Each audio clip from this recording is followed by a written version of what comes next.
want me to say with the chat present that I am the wrinkle wrangler of the group? That's really what you wanted to catch live? Yeah. Hi, chat. Chat, make sure you heard. Hi, by the way. Welcome to episode 58. 8? 58. Yes. Welcome to the Echoing Isles, episode 58. We have a lot going on. We have some people off mic for the moment. However, I'm just going to say hi to everybody. So welcome in, everybody. Contour, welcome in, and congratulations on first. That totally worked the first time you clicked on it because the bot was absolutely on. All scams are final. All scams are final. Thank you. Yes. Dorp, welcome in. Congratulations on rolling that nat 1. That was actually really impressive. And then Gets deleted. Gets deleted immediately. First time. And then welcome in all the raiders from Sunny's chat. I hope you guys had a wonderful time hanging out with Sunny, and I hope you're ready to do it again. Again. Just differently. Just same, but I mean it's the same chaos energy. Yeah. But in a Pyre is different... just another flavor of Sunny. Yeah. And then, hi Mandy, welcome in. How goes? How's day? What up, gamers? How's everybody's day, actually? Yeah. How's everybody It was doing? a Monday. And I know categorically Mondays are just globally like the most hated day of the week, but it is such my favorite day because of D&D that I have to remember when I say, how are you? Like, how's it going? And they're like, it's a Monday. I have to remember that's a bad thing because I will respond with, oh, hell yeah. Love Mondays Mondays. are good days. I fucks hard with Mondays, bro. We just Right? turned Monday into a great day. Through the My Echoing new Isles. least favorite day is Wednesday because it's usually when I have to go to work again. So, yeah. Same, that's when I have to go to the fucking office. Fuck Wednesday's that the place. worst. It's also the middle of the week too, so Yeah, hump day. yeah. Hump day. Hump day and there's no fucking humping. I mean, No, they're it's good. Yeah. Midge. Hump day just gotta- means I'm getting fucked by life. Thank So you. there is humping, is what you're saying. Yeah. Pelvic thrusting, perhaps. There's yeah, pelvic thrusting. I wouldn't call it humping. We used to do Spicy Game Wednesdays, but We did. We used to do. Oh yeah, Cloud Meadow. Yeah, we used to do Cloud Meadow on Wednesdays. There's an Life asterisk was here that like- says look up Cloud Meadow on your own. yeah. What's the word I'm looking for? Like, But if you don't want to you're look on it your up, it's Stardew Valley, but monster fucking, For- and you raise monsters, and they tend to your crops. / you One of have those crops. Games you have hidden on Steam, Godspeed Oh, I for don't. those of you who have looked it or up. you just you don't. That's all I have to say. Cloud Meadow is that genuinely a great game, and is all inclusive. And also there's dungeons, and you have teams, and it's like turn based. It's actually Plus it's really good. Turn-based. This Yeah, is like me there's when I'm trying There's to an explain entire turn-based combat dungeon. system. You get and raise monsters and stuff to have on your teams, and you breed them to have specific traits, so that way you can take them out with you when you go through the different levels of the different dungeons. There's an entire really- plot line to the fucking game. Yeah. I'm not even kidding. It's truly I- a fully yeah. fleshed out game, just with Mhm. extra flesh slapping. Yeah. I'm sorry, but your explanation for trying to defend it reminds me of when I tried to explain Nikkei to people, and I'm like, it's not just a Gunnar game. Yeah. Yeah. Yeah, we're same thing. Where's that Same thing. I It's get it. not just a Gunnar game. I swear to God, there's an actual game and it has beautiful art. The story is really good. Like It there's a story there. It's cute. You can build your little farm. Amazing. Either How do you fuck guys the start your monsters or D&D watch the animals. sessions? or watch the monsters fuck. It's up to you. Choose your own adventure. Oh my god. Blaine's just like, I- man. Look, oh, man. just wait till you If get you to see the new recall- art we're getting. Oh my god. True. Oh, Blaine doesn't know. I haven't told her. Mm. That's a transition of all time, though. Now I'm terrified. What is the art? It's Because you okay. can't It go. doesn't include- You cannot go It's- from monster fucking. it's Yeah, art. we have some art coming up.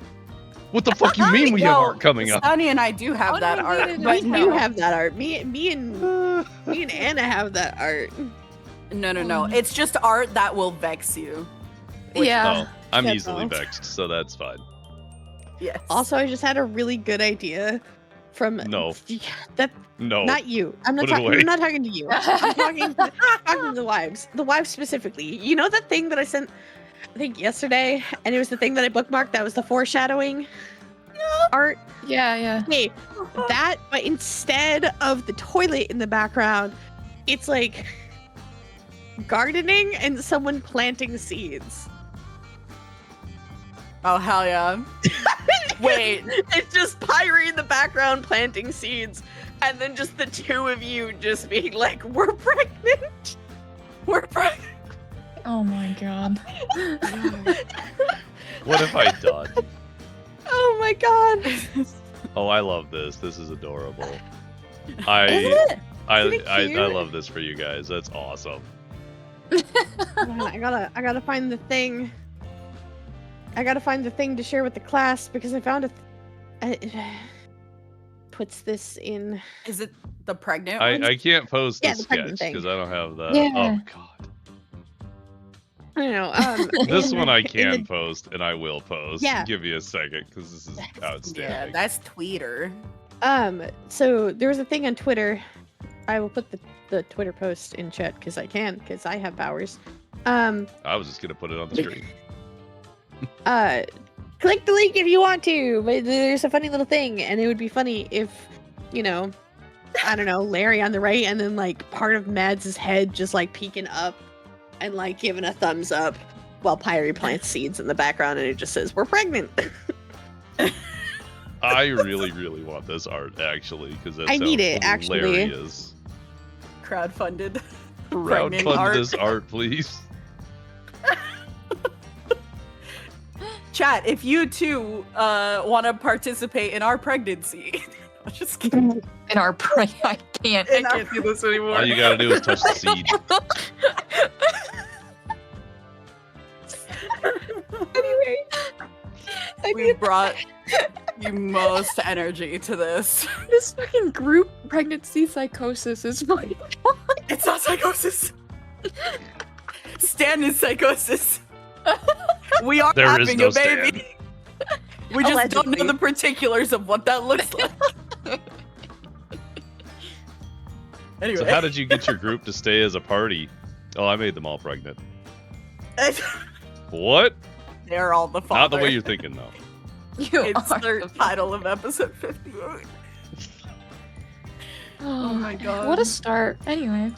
D&D everyone. And you too can get pregnant by your DM by playing D&D. Follow the link to get on the waitlist. Yippee! So what sorry. what an advertisement. We're so good at this. See, there's one right there. They're so down for D&D preg, Sign me up. arm preg. Arm Yes. prick. Not arm prick again. So, it's been a Monday, huh, gamers? Yeah, we're doing so good, and I love that we had the Bennu theme just rolling back here because I feel like Yeah. that encompassed Fits. this entire thing so well. Yes. Agree. Love his theme. Live for his Sign theme. me While his theme is rolling through my veins, can I roll to steal your panties so that you will like Absolutely. have none left? I was almost a 20. If you had gotten a 20, I might have. I don't have it all pulled up for the wonderful viewers, but I'm gonna do so now. Hang on. Yeah, I was gonna say we don't even know where we would put more after this. There we go. I'm buried. Now you've in all seen panties. this beautiful 14, and I'm gonna delete everything. Yeah. Man. I know. Pro DM hat. Mandy, that's such a good clip. No, wait. What's the clip? I'm terrified. I am actually terrified. I gotta go watch it right now. I gotta go watch it right You now. should make it your channel trailer. Party. Oh, I made them all broken. How did you get your group to stay as a party? Oh, I made It's them all peak clippage. broken. How did you get your group to stay as a party? Oh, I made them all broken. Oh my god. But yeah, welcome. What chat. a fucking clip. What a clip. How do I can I like this? I'm gonna like this clip. This is a great clip. I don't know how to make this. One of my featured clips, but I'll go figure that out after this because that's wild, actually. It's peak. Alright. So Who's on up that for note- yeah, who's up for history? Yeah, I I think believe we all everyone are. is. Yeah. Oh God, I gotta move all these. I'm not moving all these notes. I'm moving what session was. So I'm just gonna move that. Are There we we all go. up for it? I thought we rolled for it last week because I thought the week before was Pyre. Maybe I'm wrong. Maybe I'm ahead of myself. Maybe I'm crazy. I This think week, all 4 of us, or all 3 of us. Pyrie are. was up for it last week. This week, everyone is up for it. Likely not me. Definitely not you. Whoa, it might be Pyrie I'd again. rather the one be now. Come on, Pyre 1. Or Pyre High, because Pyre was really, really doing stuff last sesh, for real. The Sunny disappeared. I think the Sunny died. Okay. I know Will- I rolled a 1, but I'll volunteer for it. Well, I was gonna say I'll either do it or we can vamp. Or the other. All I'm right, good with either. take your pick, guys. You can just do it. Sure. Last time. Ever. Huh? I ordered food and trying to explain to this man what the right side walkway was impossible. He tried driving around the block thinking that it was behind the house. Oh lord. So he's not the brightest of bulbs then. I literally put in the instructions, right side walkway of the house. Right side walkway. Nope. I just watched No. this man do circles in the street and like back up and repark. And I'm like, I'm literally standing here. It's not fucking I am rocket waiting science. for food. Please. No, that's been me. I've been watching my drivers go around in circles like this whole Painful. last couple of days. I'm like, what the hell? You good? But anyway, Sunny, if you want to roll for history check Yeah, Or- when you're or Dar. settled there. when does get food situated? Dude, people are hilarious. No way. Oh, it is Well. you. That's like all of it. How do you feel about doing a recap there, Pyre?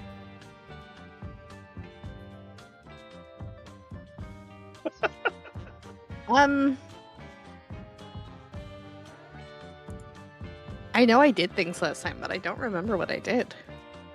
You did a That's lot. fair. I There feel was like a some of lot the happened. sessions have been blurring a little bit the last couple times. That's fair. So I don't know we what haven't, was this time and what was last time. we haven't like explicitly moved to a map in a hot minute. So like, Yeah. yeah, that's fair. That and just like in general, we haven't like moved around. Right, that's what happens when it's all RP. Yeah. You have to remember where the pause in the story was. So we my did stomach reset. essentially we did week 3 last week. Yeah. Yeah. Do y'all wanna group this? Group recap? I can do what Mads did. We can all just piece together. Yeah. Sure. Go back. Let's piece. I don't Okay. remember shit. So Mads is still mayor, and every single day they're getting tasked with new mayorly responsibilities. There was one week we were dealing with like extreme disease epidemic. There was a limited amount of medicine to go around, so Mads based it off of like good merit within the city of like helping, like if you had like good merit in the city and like actively were helping towards a better future for Stoneguard, or you know we're actually like actively participating, basically you got the vaccine. You can live. And then we also did like a COVID-19 style lockdown, start covering your face. I didn't make it mandatory, but I think I added in like extra food provisions or something for if you were consistently doing it. Something like that. Something like Something that, like yeah. that. You added That- some level yeah. of like, hey, do this and get this. Yeah. Everyone's running around And- with pennies on their head.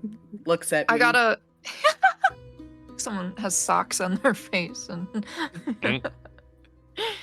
I had a fun visit from Tarvalo, who attempted to take my amulet from me, in regards to the broken contract that happened, because Pyre and Leari did not go to the like meeting stuff for when we were rebuilding Stoneguard. So essentially that part of the deal wasn't done, even though Mads' part was done. And so Mads was like trying to advocate for themselves and get out of it. And somehow we managed to just like intimidate the shit out of him, and he left us alone for now. Yeah. But yeah, he's an issue we'll have to deal with at some point, probably.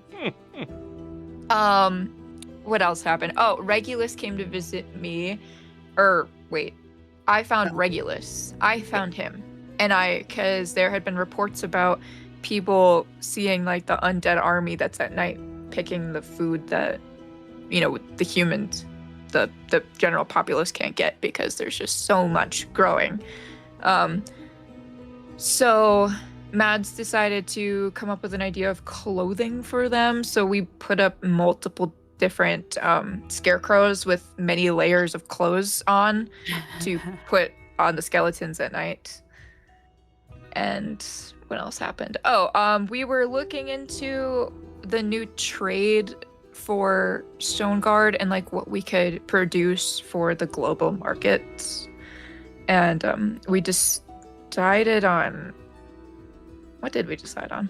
I have it We're bolded. talking to Leatherworking, tailoring, and And- textiles, as well as mining, smelting, and jewelry creation. You were deciding which Yeah. ones were better. so yep. the market So we, research like- on that is beginning, basically. Yeah, so we started fleshing out our interests to see what sticks and what seems to be a good pick for Stoneguard.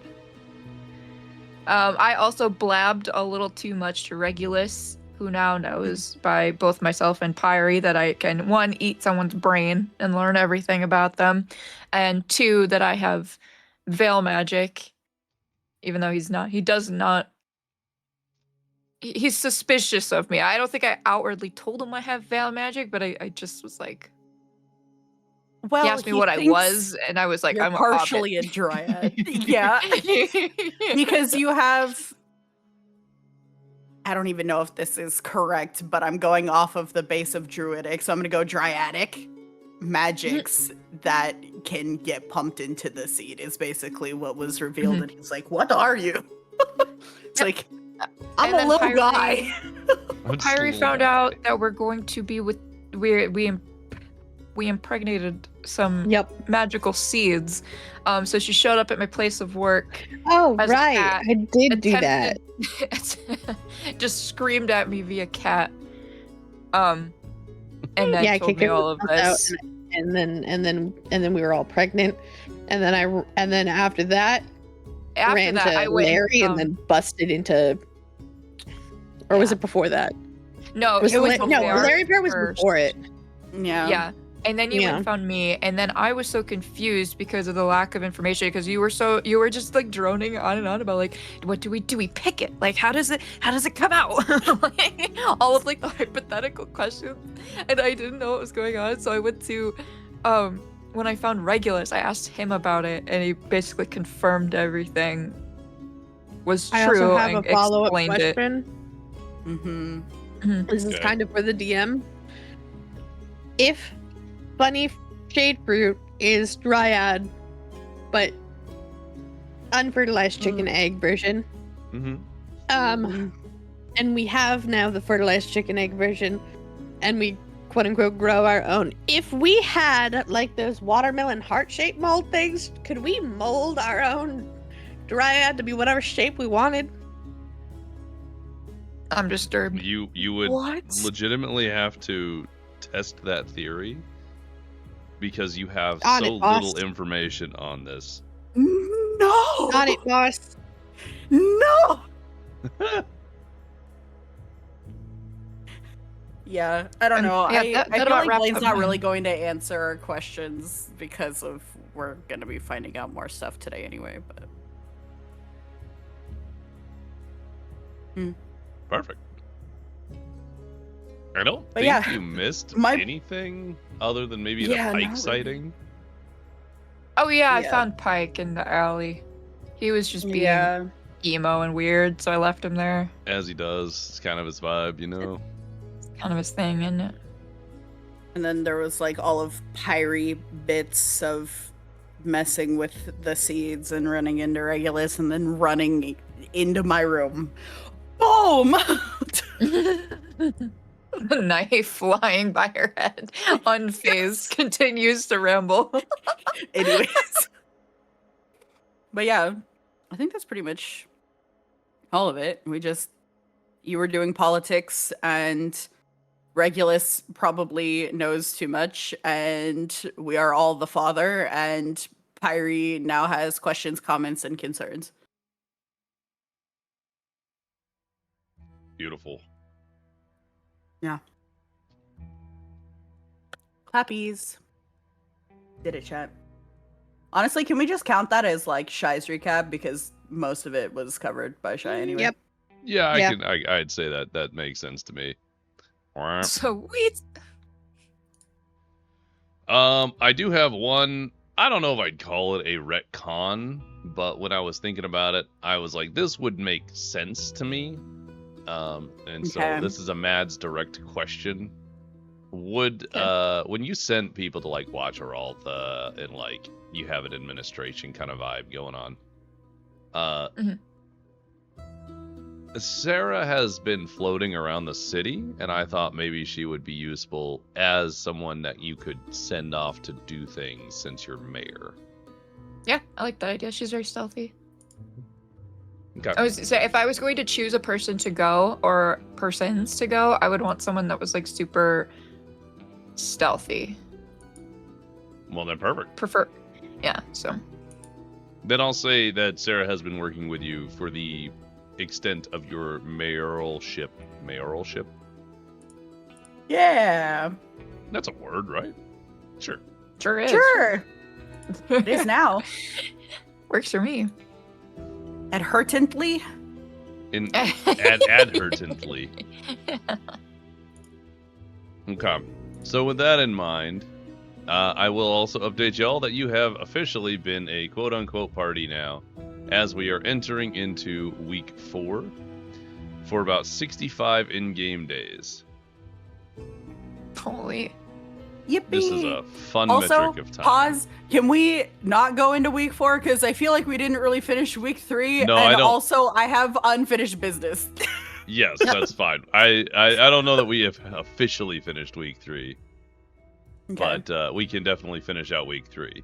So I believe we kind of ended towards the middle of that with Mads hunting down Regulus the same day that Pyrie spoke with Regulus. regarding the... Actually, I think we missed that in the recap. Regarding the marrow staff and whatnot. Yes. That was part of it, was that whole bit of Pyrie messing with Seed. Regulus walks up, is like, hey, so that map. And Pyrie is like, here you go. And then he's like, cool, so are you coming? And you're like, I guess. Also about these seeds. And then we just get the history of Yep. like dryad procreation at a glance, because he doesn't know that much. Yeah. Yippee. Okay. Then, since you have things you were planning on here, Liari, what did you have in mind? It'd be about Wednesday, week 3 of your current stay here. The Wednesday equivalent. Yeah, because I kind of want to play out that conversation after what just happened with Pyrie. Okay. Sounds like a plan so to like me. for me in my head, that just happened, and so Pyrie is off to talk to Mads and they're doing whatever, and Pyrie just left, and I'm like, knock next time. And she ignored me. She just said, well, you missed. We're just like... And as far as I'm aware, is just out on the balcony, just peepo sit, because that was a lot. And I wanted to go to her and talk to her about that and talk that out and figure things out. Okay. Then... For Azaria Liari situation, as soon as Pyrie left, Azaria had wandered off towards the balcony area at the time. Let me...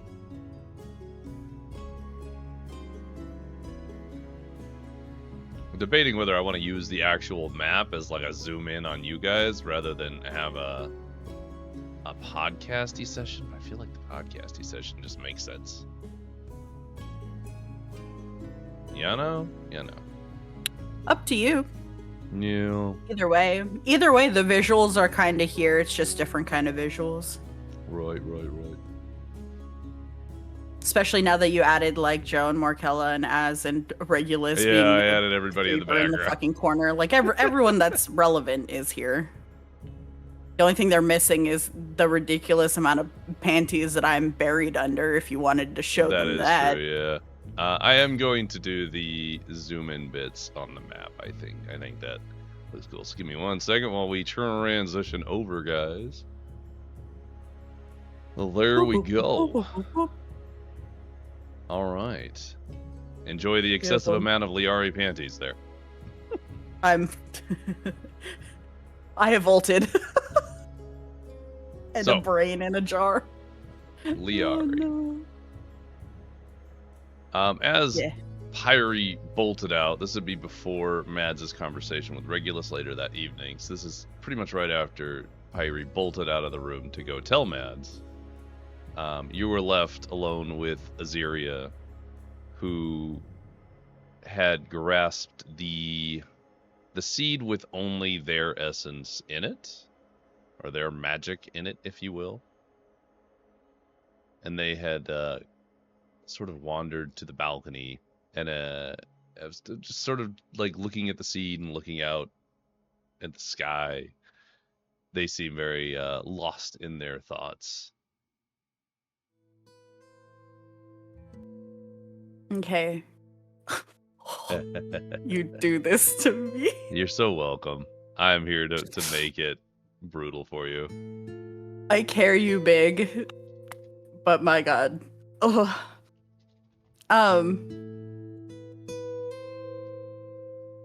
Yeah, so I'm just gonna walk up to her and probably just kneel in front of her, I guess, and place my hand on whatever is available, because I know she's holding the seed and I'm not supposed to touch the seed. So if there is not a hand, then maybe like arm or knee or whatever. Just puts hand. I'd say you'd have option for hand. As she's holding the seed, you can put your hand over that. Okay. And I'm trying to behave. I'm trying to adhere to the request. And I'm just gonna say, hey, are you okay? That was a lot.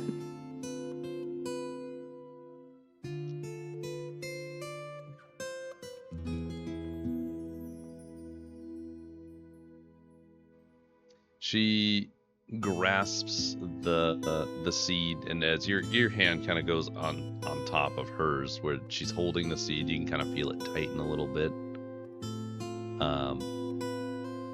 She doesn't look at you, however, like she leans into the touch, if you will. But she just kind of looks out as she grips the seed very tightly. I just don't understand what this really means. It's very confusing.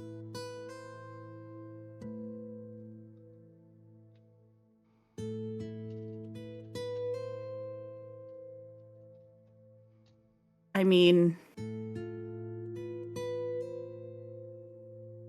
I don't know a lot. And I certainly don't know anything about this, and kind of like a gesture towards Seed. But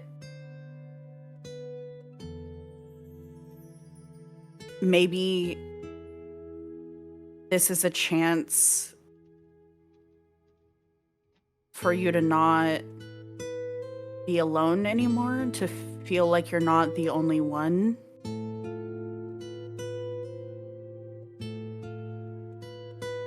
If that's something you want.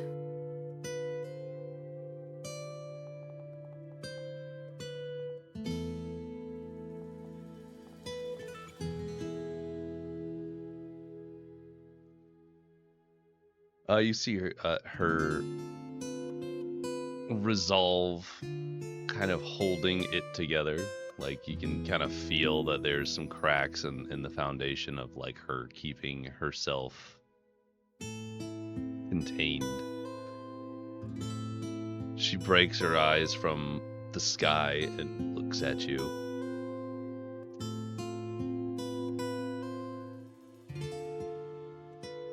We just don't know anything about what I am, where I'm from. It seems like this has answers, but there's more questions than answers. There's just so much I don't know, and she kind of trails off as if she was gonna say some more, but then seems to be lost in her own thoughts for a moment. Well, we can find answers. If this is something that you want, if you want to be a mom, if you want babies, if this is the way to do it, we can find answers. We can figure it out. And I will be here for you. I'm not leaving you. Either of you. But can we trust where any of this information comes from? I don't know. Pyre's a wonderful person, but this is a lot. It is a lot, and I don't know. We have to look into some things, but I don't think Pyre would be as excited as she is if there wasn't some truth to it. The person that told her, I don't know what he is, but I know he's old and been around a long time and probably knows a little bit of what he's talking about. Obviously, I wasn't there. I don't know if he's lying. I don't know why he would lie. But we can figure it out. If it's true, if it's not, we can figure it out. Okay. And she's gonna kind of loosen the grip on the seed so that the seed can be held between yours and her hand. She's gonna be like, are you sure that you want to figure this out with me?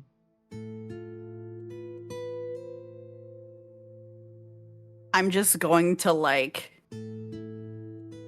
grip her like tighter, gently, but like with all the seriousness, and just like stare her in the eye and immediately respond. I have never been more sure about anything in my life than making sure that I am here with you, for you, and for this baby, if that's what this is.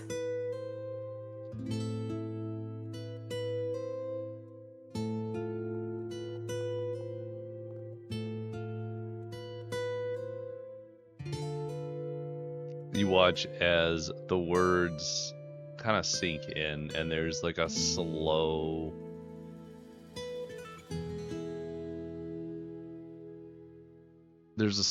crumbling that's sort of happening around Azyria. Like a lot of extremes happening recently, it feels like, all at once.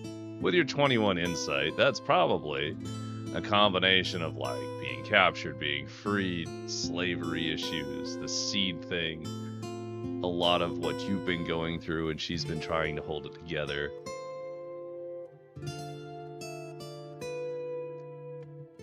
So as she just barely kind of holds that facade, she looks you directly in the eyes and like holds that. It's like,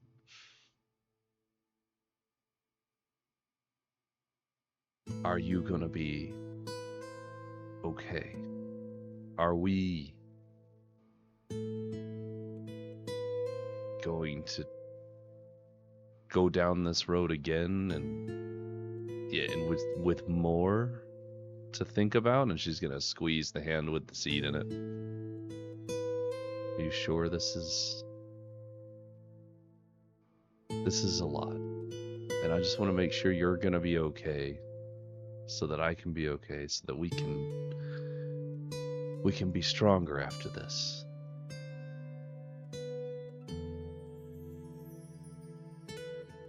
I'm just like full confident, like all of the hurt that I was going through and all of the intense emotions and like the falling apart and breaking down and slowly building back up.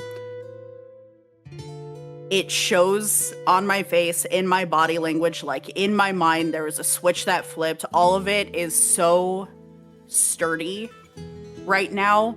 Like, it's clear that I don't know what's happening, and so the confusion is there, but all the pain and the hurt and the suffering is just like gone in this moment.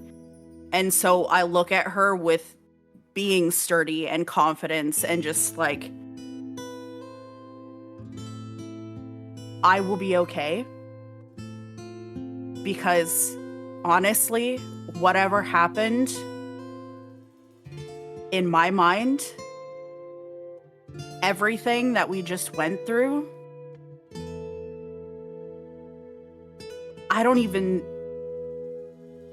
it doesn't matter anymore. This is so much more important. Of course, we were hurt. I was hurt. A lot happened.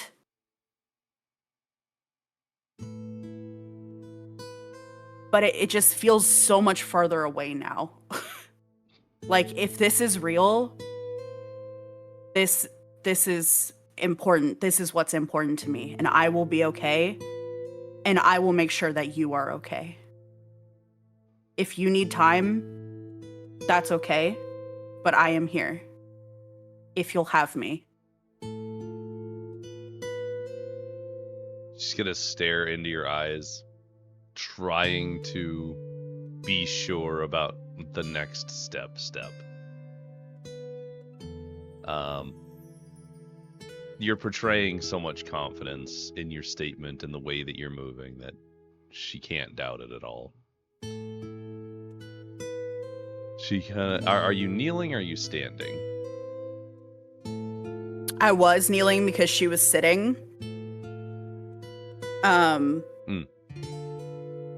But we can move to a more like... I just need to know what you were doing, because if you're kneeling, then she'll, from her sitting position, she'll lean forward, give you a very deep embrace, and a very like meaningful, loving kiss. And you hold that for a little while. And eventually, she kind of pulls back, and you can see that she's got the little rivulets where tears had come out.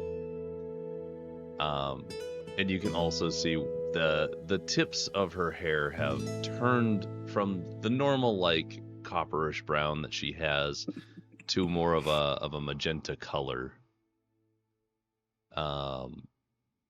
Because, you know, extreme situation causes things. But yeah. She leans back. She has not let go of you. Just like, I very much look forward to what's next. And I'll just smile and say me too. And then I'll kind of like pull up a chair and sit with her and just kind of like, I guess, cuddle and spend time with her and Seed. Okay. On that note, as well, will you roll an Arcana check? Oh, good. Mystery, we don't know what this does check.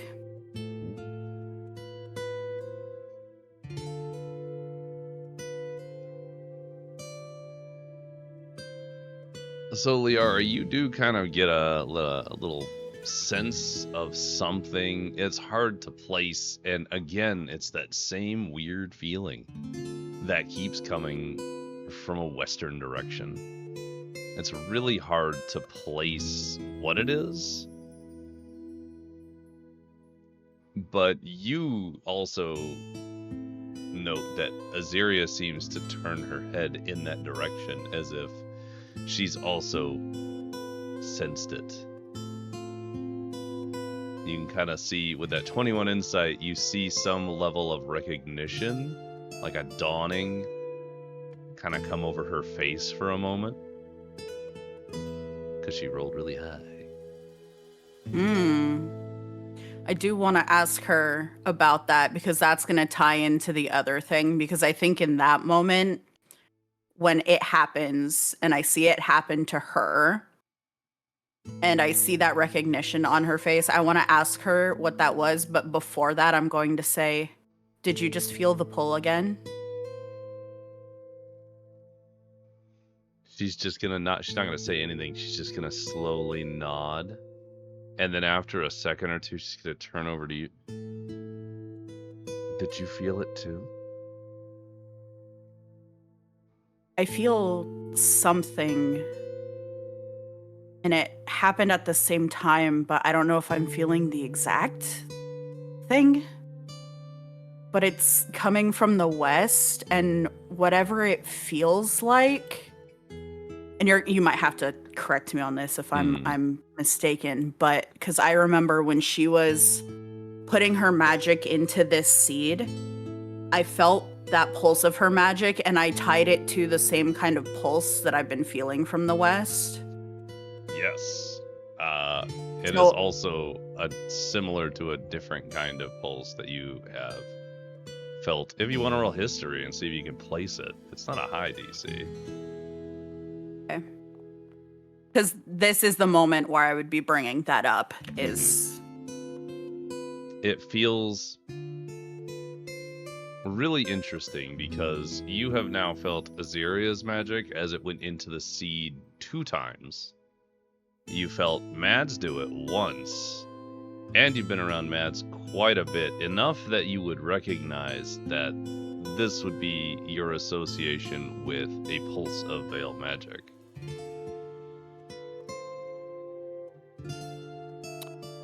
Okay, interesting.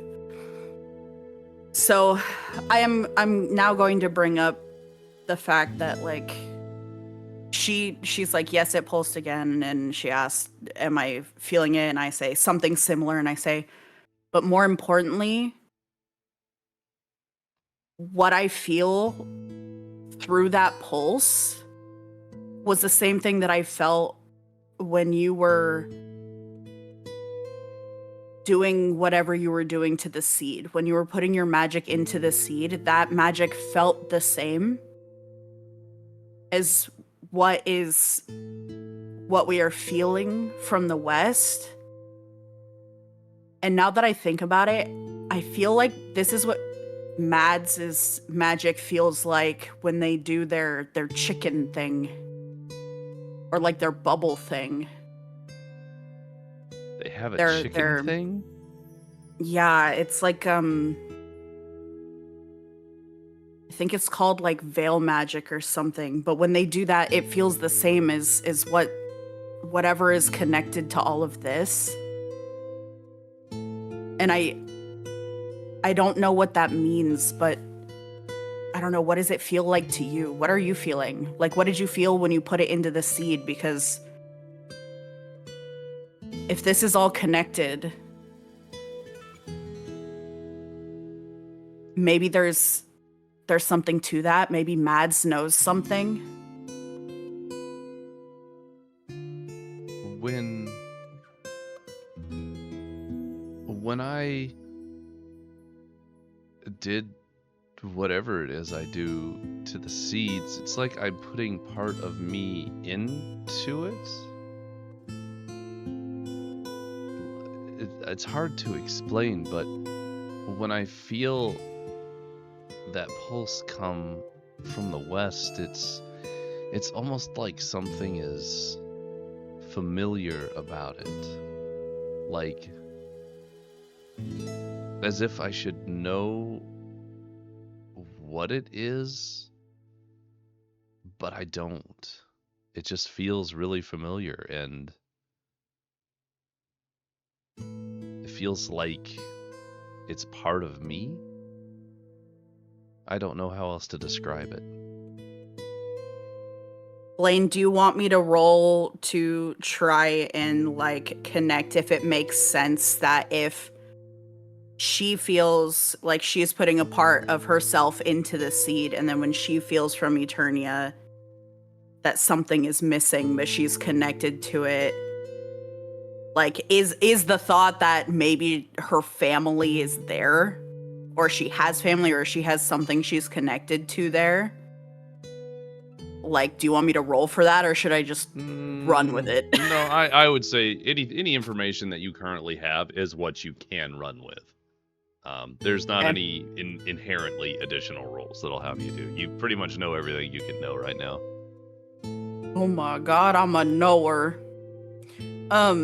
Okay, then I'm just gonna look at her and just say, what if you have family? Like, if this seed might be your baby, and you're feeling something, but almost kind of the opposite, coming from the West, like, what if that's where your family is? What if you do have people? What if you're not the last one?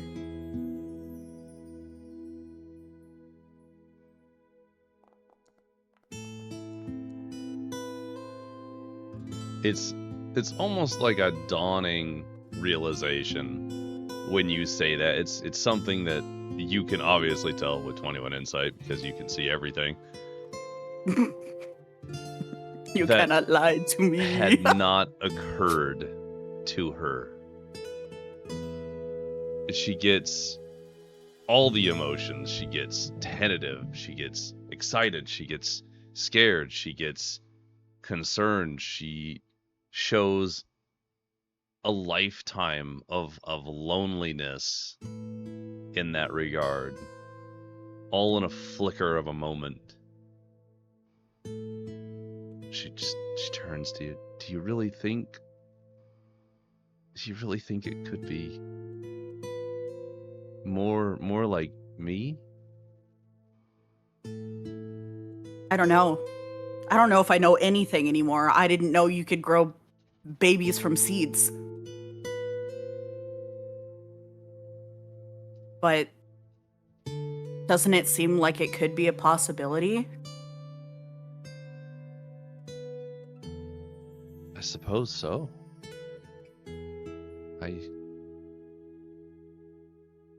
I guess she's gonna take a second. I think I might need to go there. I need to know.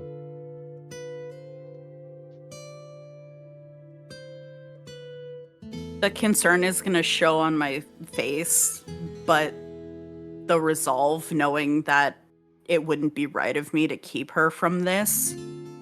And that was part of what I was torn about anyway, was we were supposed to go to Eternia, but I don't want to leave Az, but I didn't want her to go. But if she's going to fucking go, well, here we are. So I'm just going to say, it's going to be really dangerous. She's gonna... Like, worse than this. Probably. She's gonna smile. The hair growing a little bit more magenta, about halfway up, as she's just gonna grip your hand with the seed in it tighter. Smile a little wryly and be like, "You'll just have to keep me safe then, won't you?" Sir.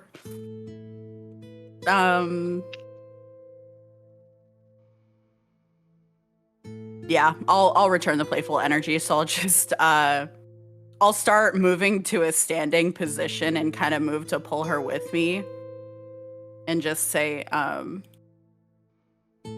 that was always the plan. But you're gonna give me a run for my money.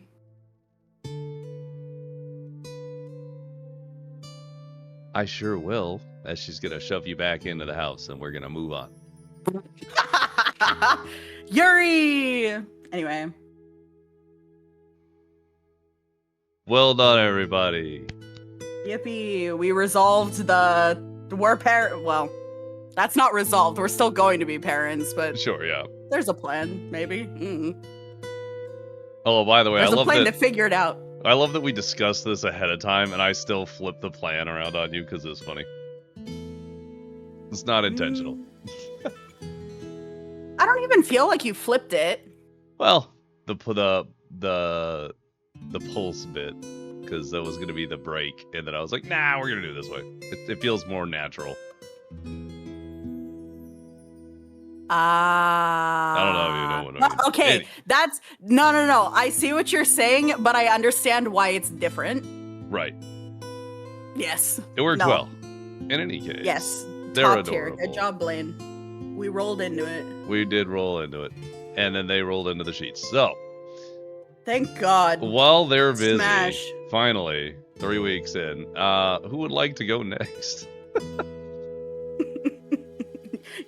I love them, Your Honor. I'm so glad you love them because they live in my head rent free constantly. 10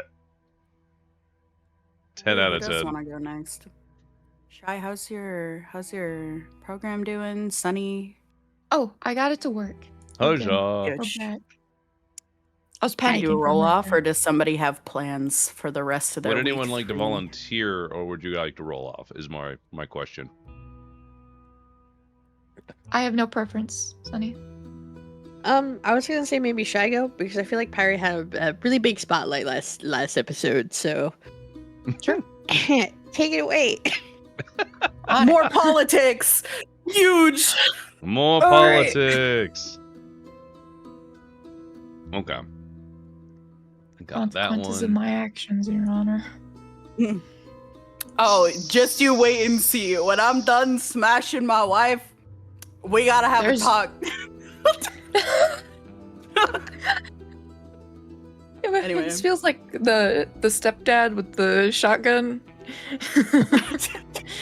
Low key. I So- love our functional, dysfunctional family. Mads.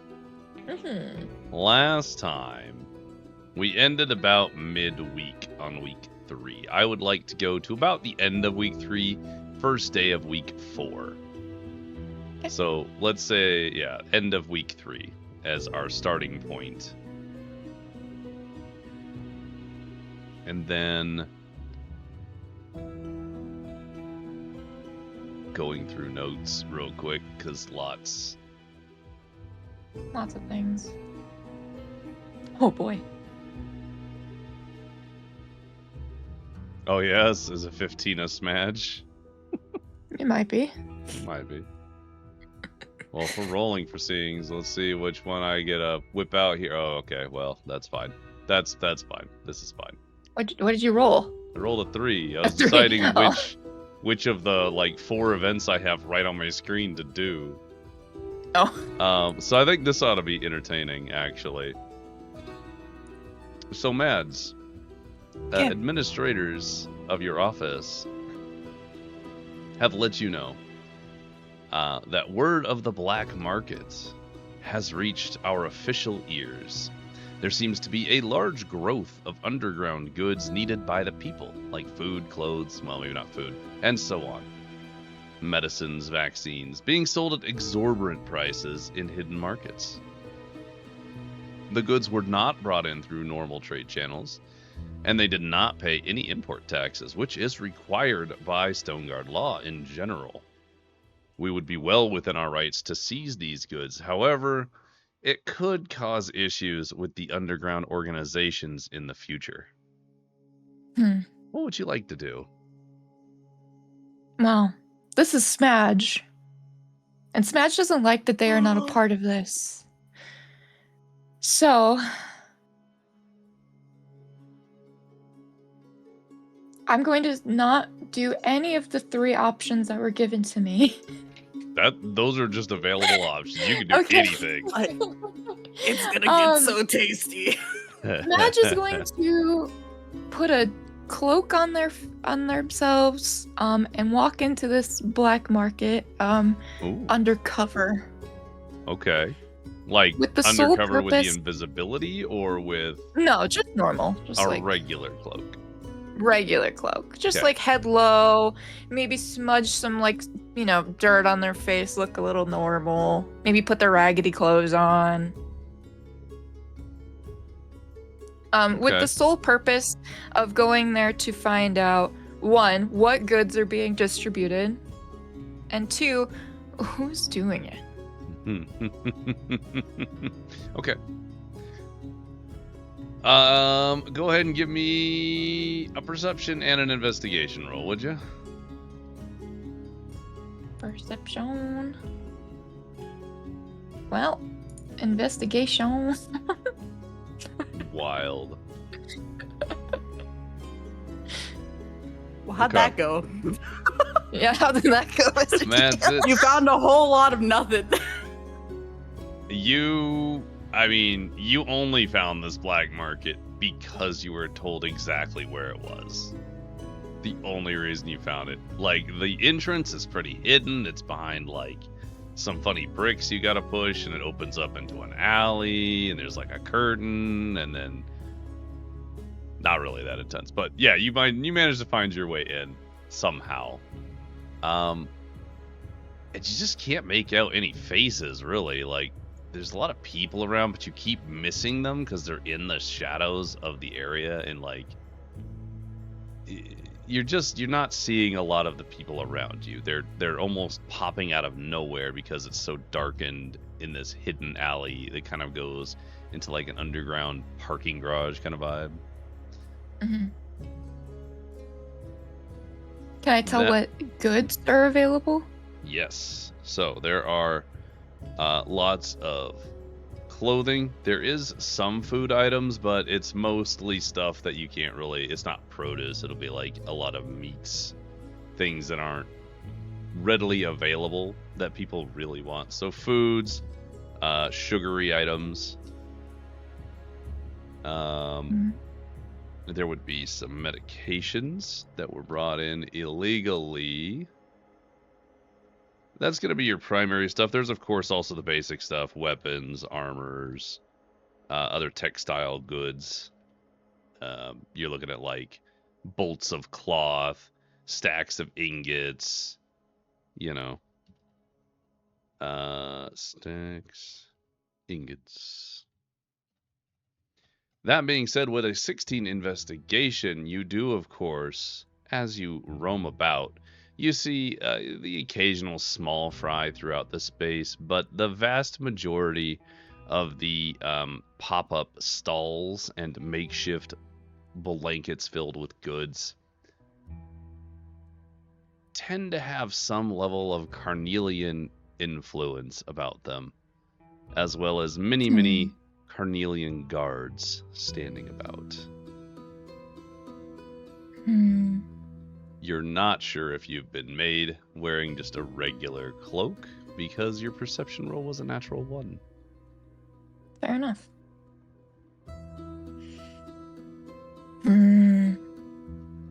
Around this Let me time, think. we probably wish you would have stopped doing things on your own. It's around this time we're like,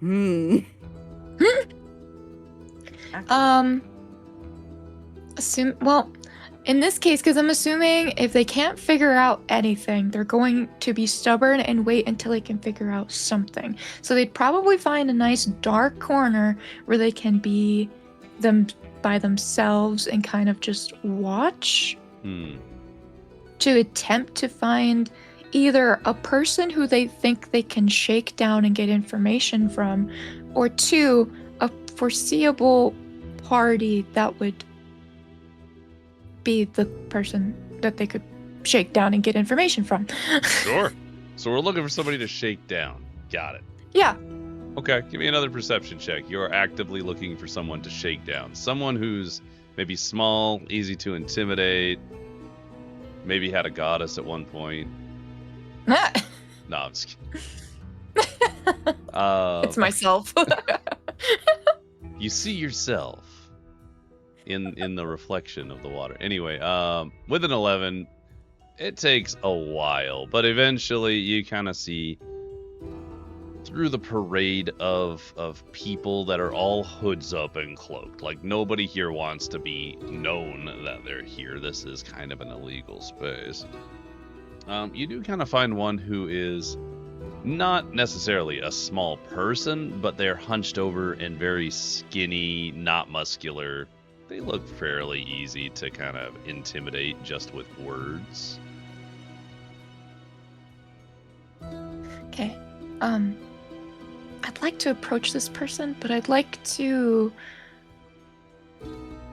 if possible, purchase something from a stand and kind of seem like I'm having trouble carrying it. Amazing. Okay. Give me a performance check, would you?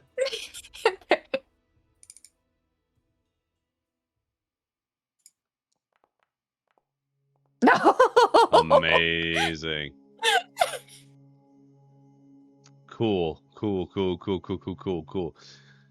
Mads, you go up to a stall and you're greeted by an unenthusiastic bull of a man who speaks nothing until you finally get him to give you the price of some large, bulky, pot-looking object. You think it's filled with wine or mead. You don't really care. That's not the point. You needed a big object. You purchase it for a handful of coins, and you go to lift it, like to pretend to lift it, and pretend to fail, except that you're kind of swole, and you just yeet it behind you a little bit before catching your balance. Many individuals around you see this weird display of strength and give you a little bit of berth. The individual that you were targeting scurries away, kind of freaked out a little bit by your interaction. That being said, as you regain your balance, another hand reaches out and grasps the pot and kind of steadies it in your hands. And as you look up from your hood, you see the familiar visage of Sylvara, which is going to be the twins' right-hand lackey, if you will. They look down at you and release the pot of perhaps wine or mead. Wonderful to see you again. Yes, well, goodbye. Hold a moment. What do you want? I'm busy. I'm sure you are, and that's why you're here in the black market. Of course you're busy. I wanted to give you a warning. A warning. A warning. What on earth would you have to warn me about that I'm not already very, very aware of? Well, you'll probably receive a visit from the lovely Carnelian Twins soon. It would be in everyone's best interest to just work with them. Why are you warning me about this of all people? Aren't you their lackey? Their dog? Why would you come to me for this? Roll insight. They need to roll as well.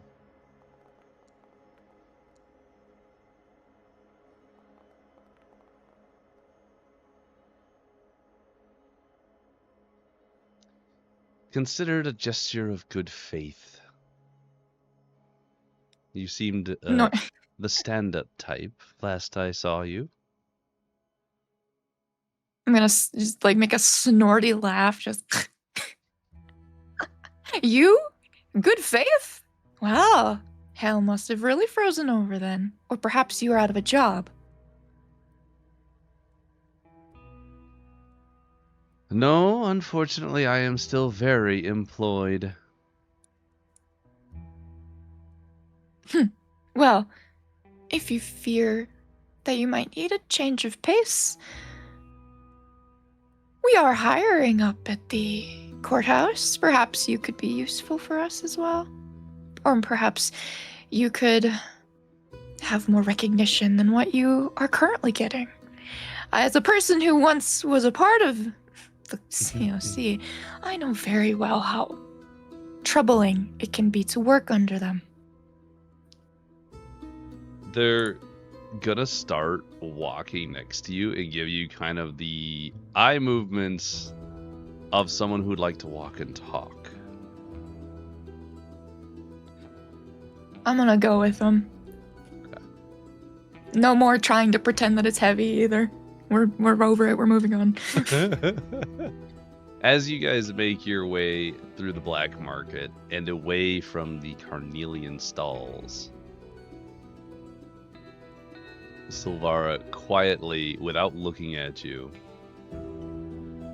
and if someone was looking for a change of employment, what would you be able to offer? Well, nothing but the best, of course, that would fit with your own personal resume and personal desires. You could have something similar to what you have now, or you could have something better. Really depends on what you would like to put forward and what you want. I could make you a I could have you be my own personal assistant, but I fear that that might not be what you want. So I would leave it up to you. If you would like more of a government position, perhaps that could be of use, or I am very much in need of someone to survey the people and watch them and help me settle unrest and make sure justice is duly kept within the city. But if that's not something you're interested in either, we can come to terms with something. Just gonna hold up their hand. I would be exceptionally interested in any of these positions. I am very good at keeping the peace in situations where a light touch is needed. My only Sure. hard condition would be is that you would need to cut all ties with the clan. No exceptions. And Mads is going to look at them fiercely in their eyes and just like give the, if you double cross me, you will die. Like that is the vibe we're giving. More easily said than done. You had to die to cut your ties. I do not have such a luxury. Well, it'd be a shame if I knew of a caster who could maybe replicate your body. Or perhaps we could come up with something else. I do have a few spells under my self that could help in this situation. There is no guarantee, of course, but it would be something we could try to work through. What? Can you give assurances that I would not actually die? You and I both know that the clan is powerful, and you would know better than I whether or not she would be able to look through magic or see us cohorting. It's already been somewhat compromised by us talking right now. But I do have the ability as a necromancer to do feign death, so you would be put in a state that is indistinguishable from death for about an hour. And if that is enough to persuade them, then we could do that. The other options will be a bit muddled and will involve more parties. Or, I mean, I am a death cleric. I could possess reviving you from the dead, but that would be a little messy, don't you think? I would prefer to not die at all if possible. Agreed. You'll need to make it realistic, however. So I will trust in your judgment, only because if I don't, I die regardless. The twins will be visiting you in the next couple of days in your new office, Mayor. I will be joining them, and hopefully I won't be leaving the office alive. Yes, let us hope for that. Now, as a truth of my goodwill, I would hope you would be able to offer me what they are coming to see me about. I think you already know. Understood. Have they been in talks with Tarvalo at all? They do their best to avoid Tarvalo. He's quite the trickster. Can I, perception to see if they've been telling the truth? Roll insight to see if they're telling the truth. Okay.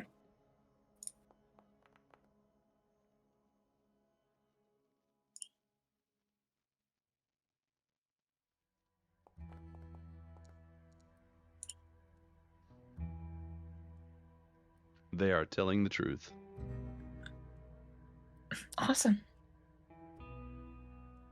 Well, let us end this conversation here, and I look forward to seeing you in the coming days. As do I. A pleasure. And there's a slight bow, and they disappear off into the shadows of a adjoining hallway. All right, Mads has got other things on their personal mind. They have given up and do not give a shit about the black market anymore. Everyone for themselves. Damn. I love that Smudge got to be there for that whole thing. This has now I was become reading- a personal matter.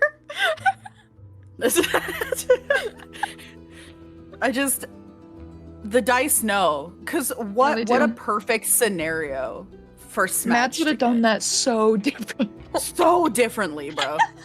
Oh my god. Yeah, that was a wild interaction, by the way. I have my ideas for how I'm gonna kill him. Kill him, quote, quote. Would you like that now, or would you like it later? Roll with that, because I think it'd be funny if you just do it, and in the moment they have to react. I think that's funnier. Perfect. So here's the plan. Here's the plan. So I have this, like I said, I have this spell, Feign Death. It's for one creature. It's just a pinch of graveyard dirt that I put into like something. Sure. So I would like to prepare tea before, like I'm gonna make tea the next few days in anticipation. But I'm going to have a pinch of graveyard dirt, like in my, either on my person or in my desk, so I can put it into their tea. Specifically, Wild. the person we were just talking to. Sylvara, yeah. Sylvara, yep. Yep. That's crazy. Okay, then yeah. And yep. You just prepare tea all the time, and you just Yep. have it on hand. Just really like drinking tea all of a sudden. So I'll throw you back over into You're trying your... to kick your alcoholic habits with tea. Yeah, I'm trying to flush it out. Saving my liver one tea at a time. That's my life. Real life, though. That's so real. All right. Well, with that in mind, Mads, let's do a little roll here. 52. Noted.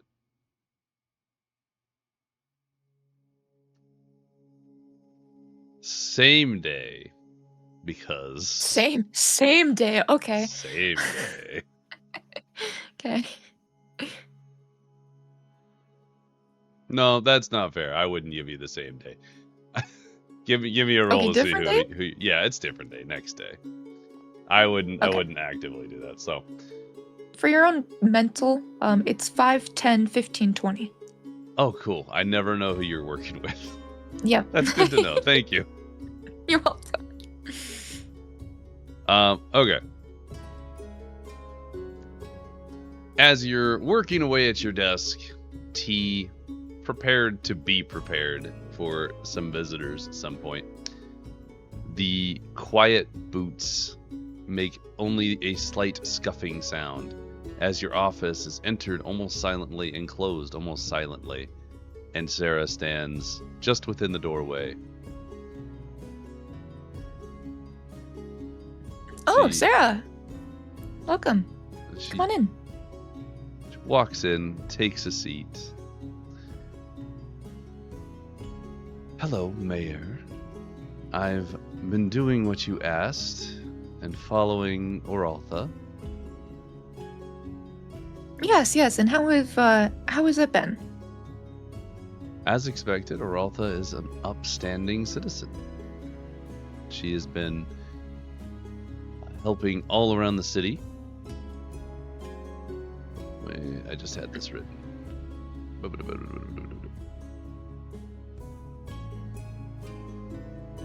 There it is.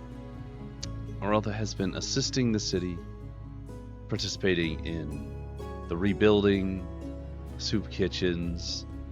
Many have started to flock to her as she's sort of become a beacon of good in the city. She's been constantly being assisted by Elias, and we'll call it tutored by Thalric.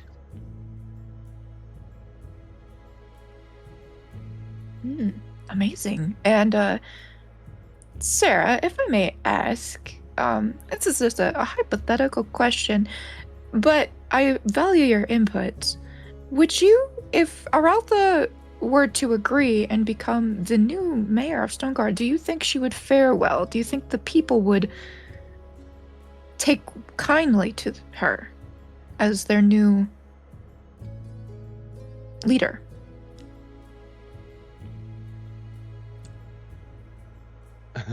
Sarah's gonna take a moment and weigh their words before speaking.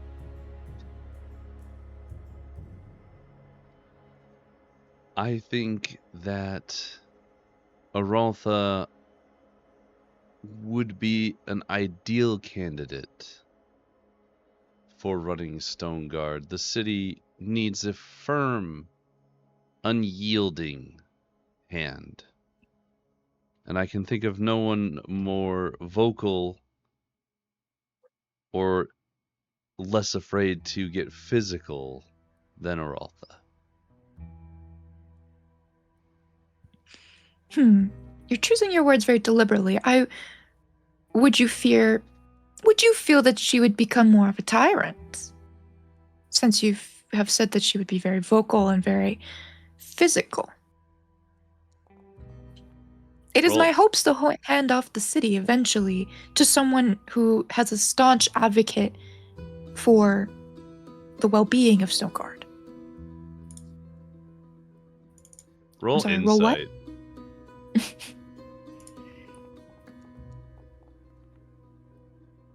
Okay. With a 21 insight. You cannot hide from us. Blaine. Even with the mask on, you sense the moment you start talking about tyranny, Sarah sort of shifts very subtly, almost uncomfortably for a moment before returning to a normal state. Okay. Well, I'm gonna I noticed that, and I'm going to just pause. I'm going to look at her right in her little eyes, and Sarah, what are you not telling me? I can tell there is something on your mind. A deep breath from Sarah. Well, speaking of tyranny, I have been keeping an eye on not just Araltha, but some other individuals as well. And you see the eyes shift to you specifically. Are you speaking of me, Sarah? If you're going to insult me, just say it. Insult is a strong word. I just mean to make it clear that there are some days you don't seem yourself. Mads is going to be a little unnerved with that one. Well, there's very much a reason for that, Sarah, and I really don't want to get into that at this time. Which is why I am looking for my replacement before things get out of hand. So I'll ask you again.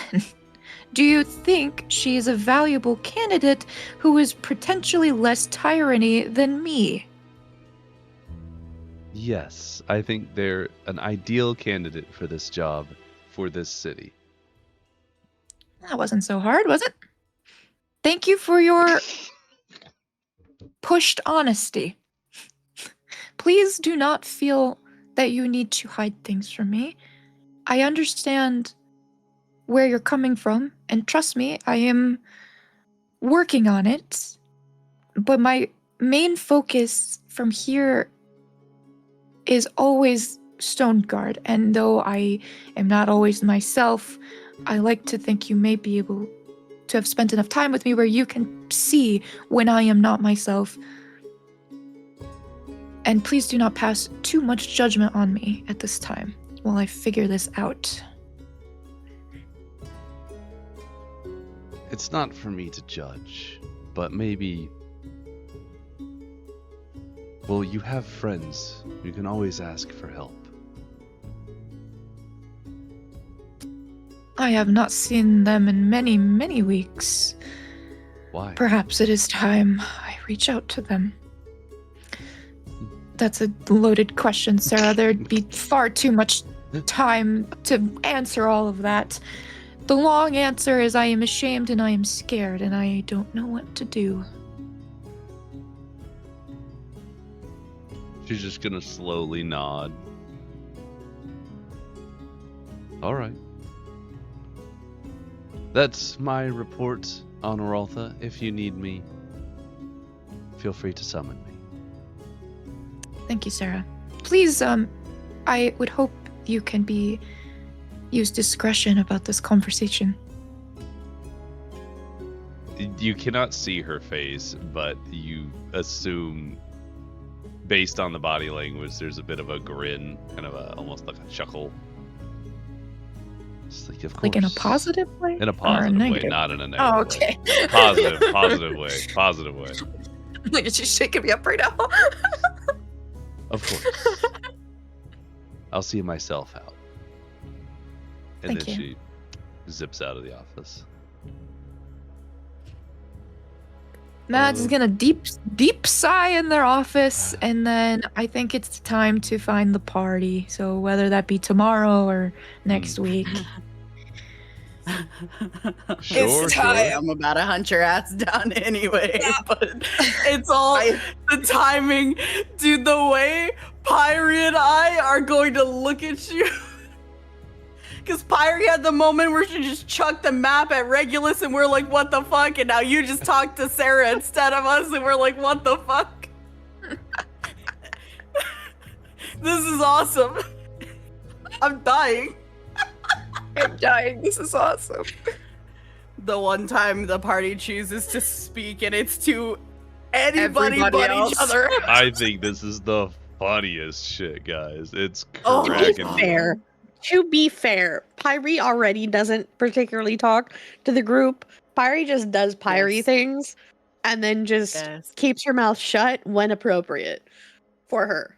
Not for anybody else, but for her. So, on know, that I- note, technically speaking, this would be day 2 of week 4. Mhm. We have just finished up with a Mads situation. Pyrie, what you up to? What have you been doing since day 1 of week 4? Yeah, how often have you come to check on your seed? And did you Well, Pyrie not? Pyrie has the mad seed with her. And I feel like Pyrie would go and try and do what Pyrie considers to be research. Oh god, that's terrifying sentiment, actually.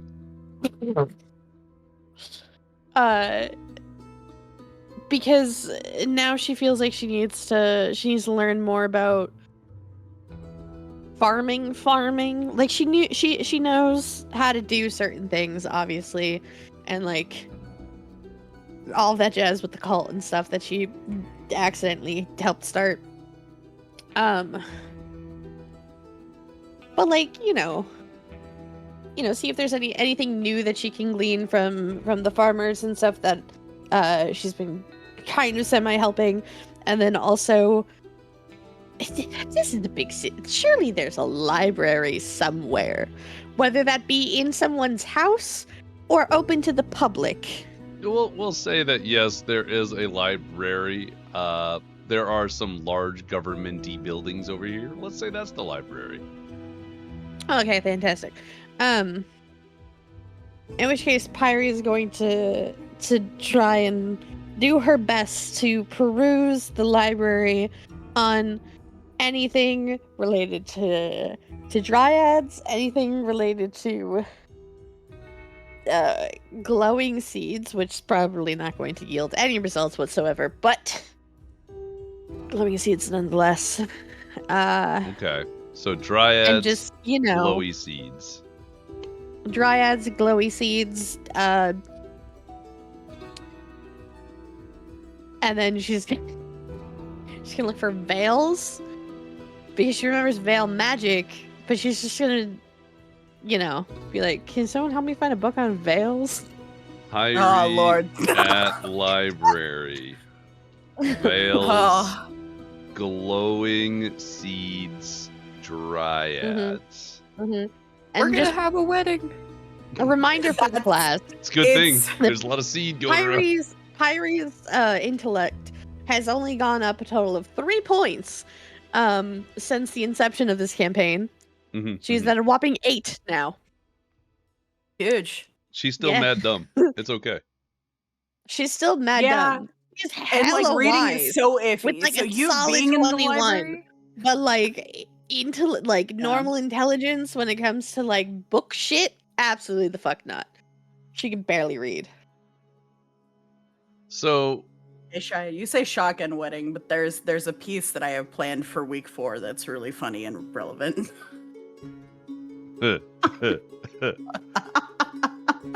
Anyway.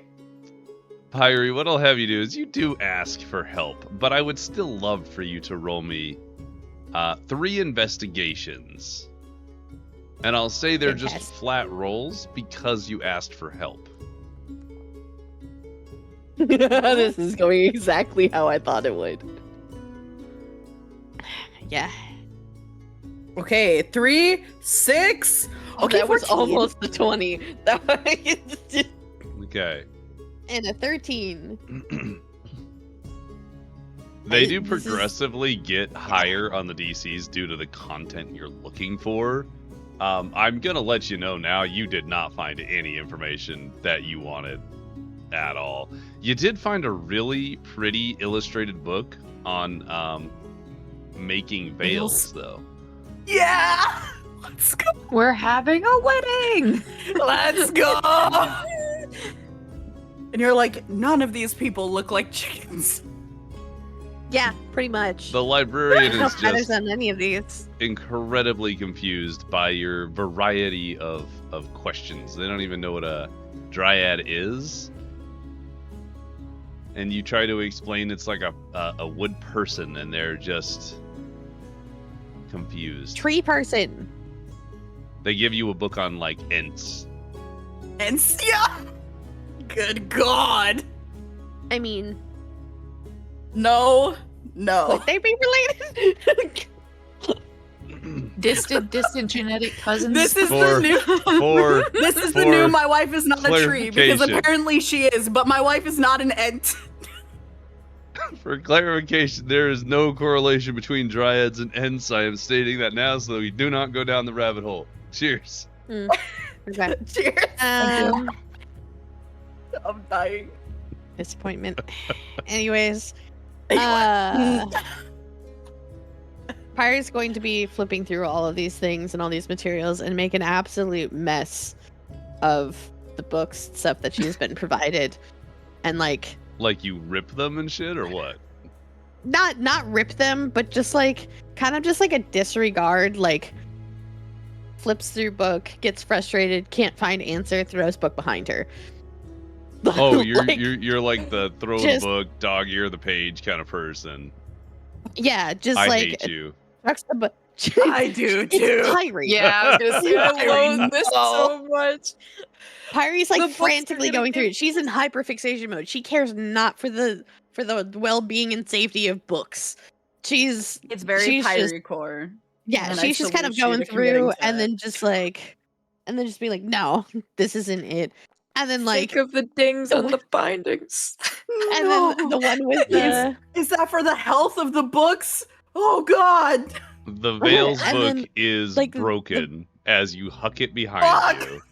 The spine Fantastic. snaps, some pages fall out. You don't notice. You're busy going through the next book.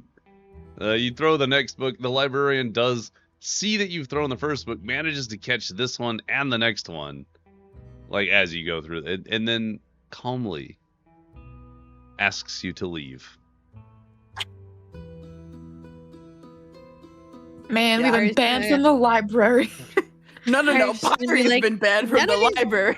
Books have the tree people are chickens, and then just leave. Because I too need to read. Oh my god, And this then, Chickens. and then go off looking, because like she knows, like, I don't know, rich people tend to have their own like fucking libraries and shit, right? I mean, yeah, totally. How do you Fantastic. decide She's what house to selected- go to? The biggest fucking one that she sees. The biggest house you see. Okay. The biggest house in Stoneguard surely will have a library inside of it, or have some Surely. form of thing Walking for into books. somebody's house. Yeah, I'm gonna turn into a cat and then I'm gonna wander around. Obviously, come on. Pull your head out of your ass. God, I love Use your head Pyre. here. Come I on. miss Pyre nanigans.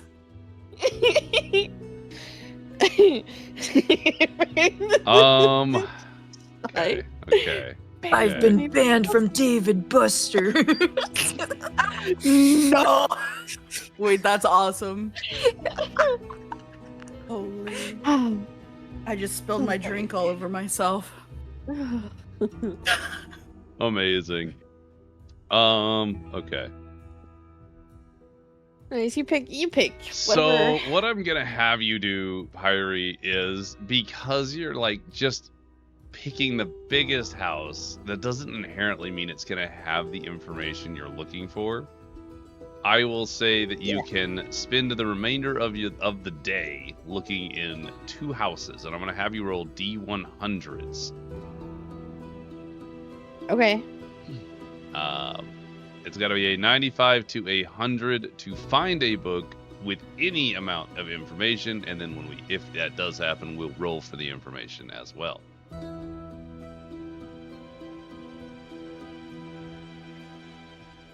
Sure. So yeah, give me some What am I roll- hundreds. okay. Two 100 D100s, please. Here's the first one.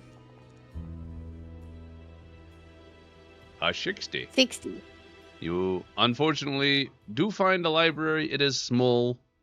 It is hard for you to read all the books' names, but you don't see anything that stands out. Fantastic. Here's the second one. Yeah. This one doesn't even have books. You mean it doesn't have books? Books. You picked a house that has no books. The house that has no books. Do they have anything else there that would inspire you? Do they have plants in their house? Is it a big house? What kind of house is this? It would probably be a mid-range noble's house, primarily focused on kitchen supplies rather than cooking, or rather than books.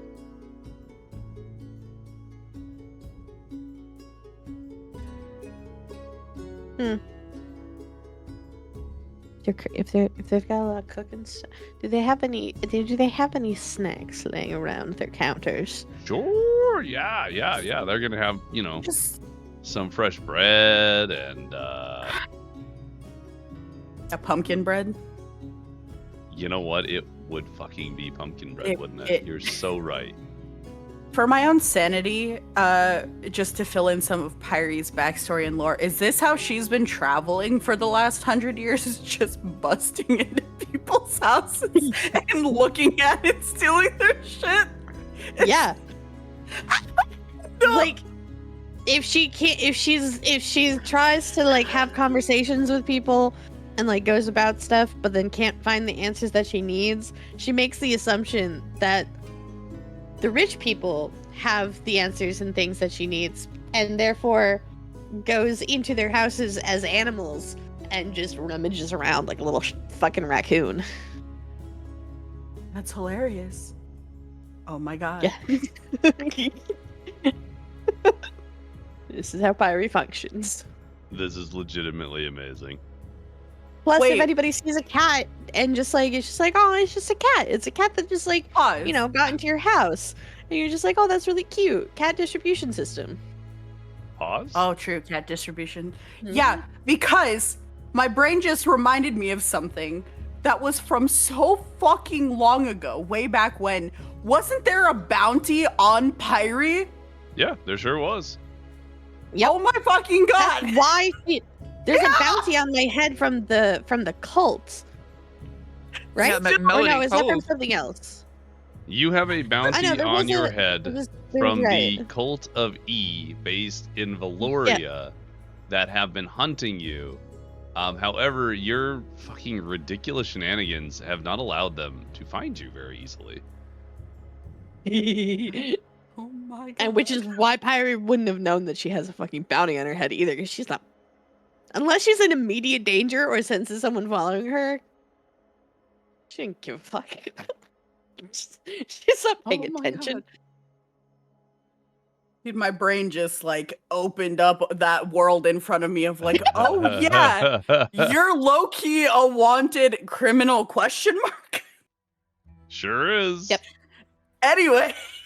Anyways, Our moral grayness continue. It only gets It more and darkens. more, honestly. you know, Pyrie gets around by wandering around looking for funny seed things in relation to her funny fruits, turns into cat / other things in order to better disguise / slip into places. And if people find cat, then they're like, oh, it's a cat, that's really cute. And then they pet the cat and give the cat treats. And sometimes she can just nap wherever, and then she just goes on her merry fucking way. The way that Yeah. Pyrie lives their life is outstanding, honestly. Top tier. Anyways, if there's a lovely fresh loaf of pumpkin bread, Pyrie as a cat is going to just like on like the side of the loaf, just full just chomp into it and just like put it in their mouth and just kind of trot along and take the bread with them. Literally bugs out with the bread. I love that. Like just stuffs it in face and then just walks away. Beautiful. Yep. Okay. So you take the loaf of appreciate pumpkin bread everything from that the you second house that had no library. Mhm. Very good. Yep. You'll be delighted to know that I have made a Weem, and I am currently getting it on OBS. Yes, Oh, sir. fantastic. Oh, feed me. I'm waiting. As soon as I figure out, I don't have a Weem built into this page for some fucking reason. Hang on. You fool. Yep. You fool! You meme. Create new. Dude, this is awesome. Today's going so well. It's going so Think. well, guys. Okay. Oh my god, not that one. We're pregnant. Well, yes, it's that, but that and Okay.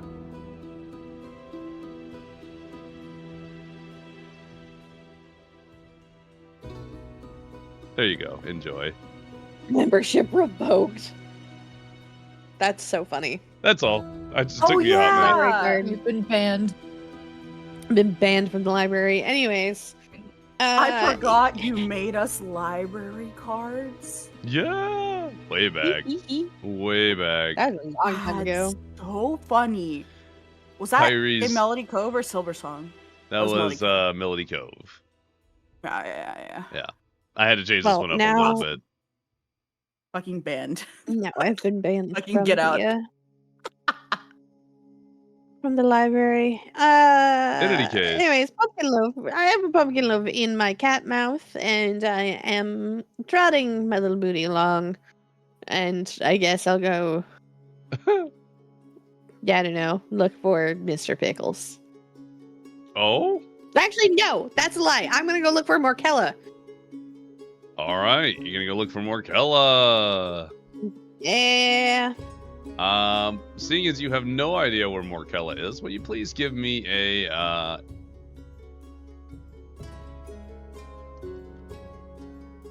trying to decide how you would hunt Morkella down, to be honest.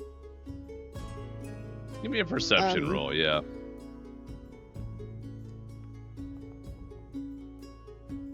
Crazy perception roll, though. My +9 into perception. You spend a long time wandering around Stoneguard. Give me an investigation to suss out where you think Morkella would probably go. Great. Even with a -1, I'll still count it. Cool. So you wander around Stoneguard looking for Morkella. You see she's not in a the house. handful of familiar people, but generally speaking, you just wander. You start to see, shops that have reopened near the market district. And then it kind of occurs to you, it's like, oh, Morkella has a shop. They did magic stuff. Maybe they are looking into that here? Question mark. So you start poking your head into every magic shop and walking all around all the shops that might have even like magic adjacent things, like fortune tellers and stuff like that. Eventually you do stumble onto Morkella, who is perusing just a little shop with not particularly magic things, and she's just hanging out, very bored as far as Morkella goes. Fantastic. I'm going to run up to Morkella with what I would assume by now would probably be a half-eaten loaf of pumpkin bread, because I would have been nibbling on it, or take breaks to Absolutely. nibble on the bread.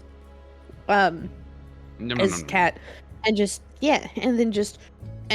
run up and jump into Morkella's lap. I'm assuming she's sitting. She was not necessarily sitting, but for all Okay, intents well, I'm and purposes, you jumping can at jump her. into her arms, Yep, jumping at her arms. Catch me!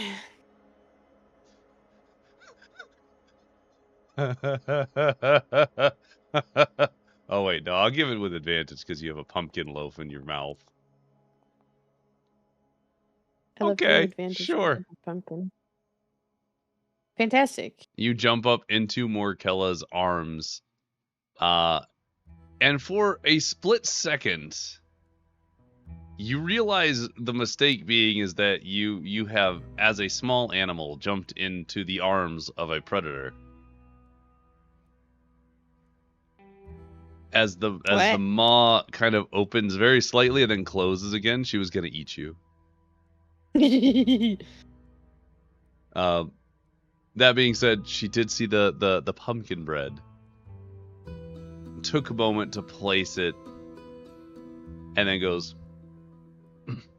"Hello, Pyrie. Nice to see you."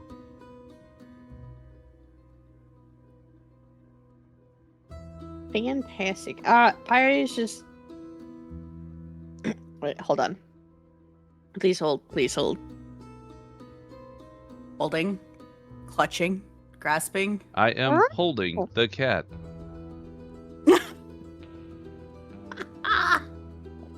God, I miss Morkella. She's been here, but like, that's hilarious. Pyrie is just meowing with the bread loaf in her mouth.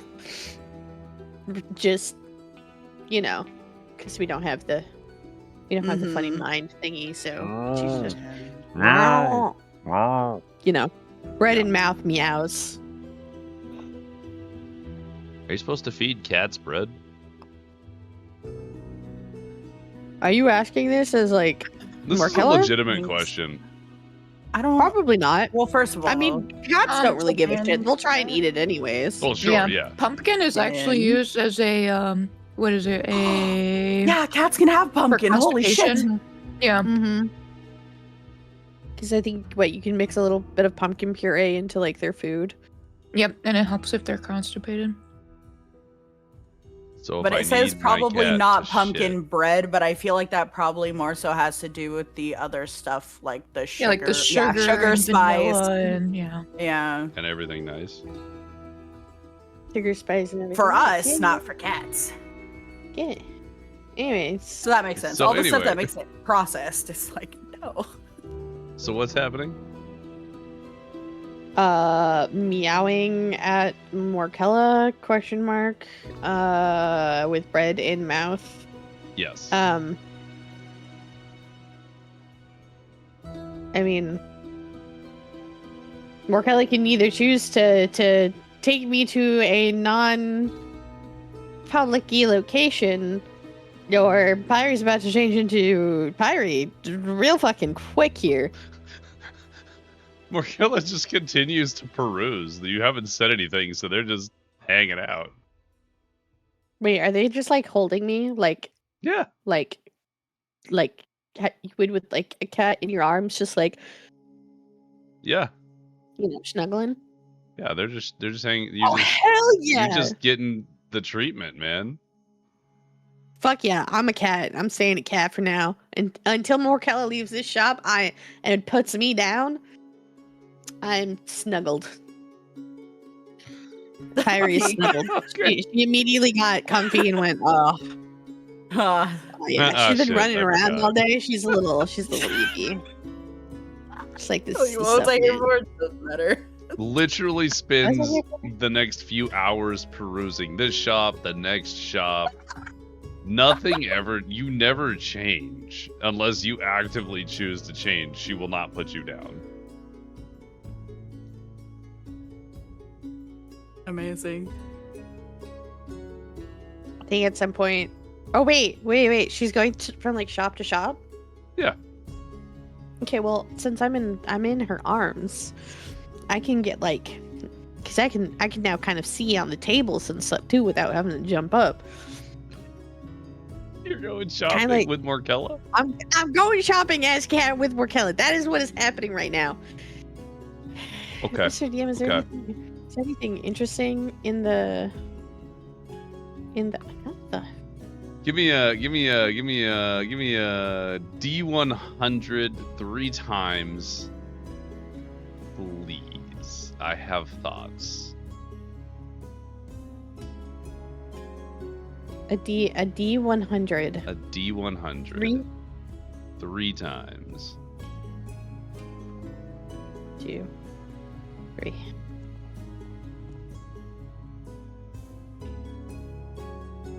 $67 to $57. Oh my god. How did- you almost Fascinating. got my STD. That was almost the one. There's some like small uncommon trinkets, but nothing outstanding. If you're actively gonna look for an item or something, I can give you a little list of things later. If you would like to purchase them. Otherwise, you fall asleep in the second shop because you're just so damn comfy.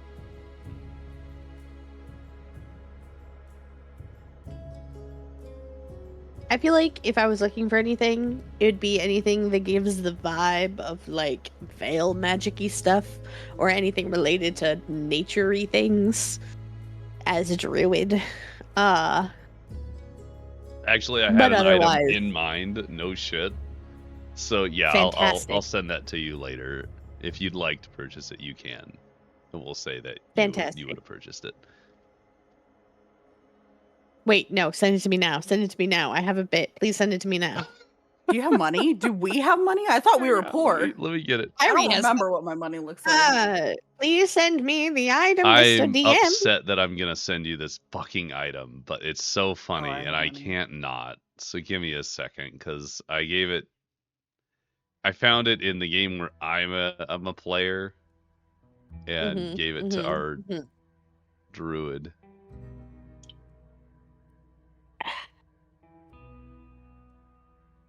I just know it's gonna be great. Will you roll me a D4, please? D4. Mm-hmm. That's the wrong button. That is also the wrong button. There we go. I know my dice. For sure. I got a 2. Cool.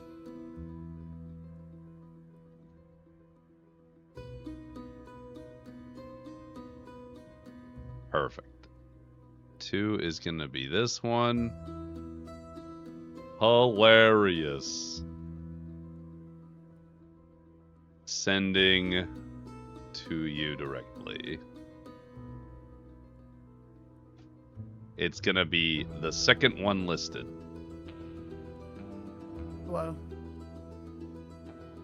Oh my god, it's a whole. Yep. Ugh. Yep. Hold on. It's a funny little guy. That's all. Huh? Just is the correct Wait, answer. what do you mean second one? I'm confused. Second which one? Because there's The three rust, things the and then there's rust eight one. things. The rust one. The rust one. Okay. I gotta read this. So Pyre finds a funny little bag. Ah.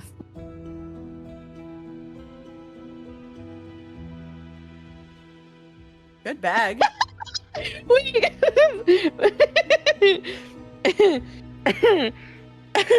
told you I would almost regret giving you this bag, but I've done what I've done. What does that mean? Okay, Pyre's gonna see the thing. She's gonna see the bag, and she's gonna be like, she's immediately gonna be interested. At this point, we're gonna say that I probably have finished my bread because I've been just snuggled and munching on it. Pyre's Okay. going to jump out of her arms. Jump out of Morkella's arms. Still- Yes, we're saying cat. We see the bag. We're interested in the bag. We're pawing at the bag. You're pawing at Pyre's the gonna put bag? Pawing at the bag. Oh my god. Roll me a and D8. then Pyre. Oh, fantastic.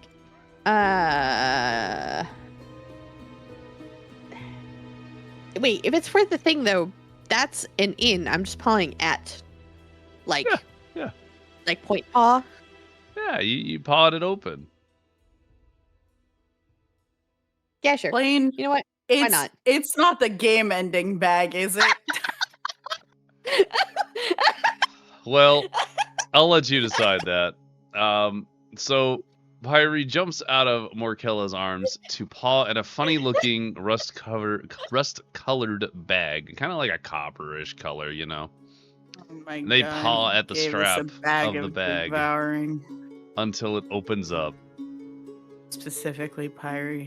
And as the bag opens up, a full-grown brown bear tumbles out Huh? into the middle of the shop.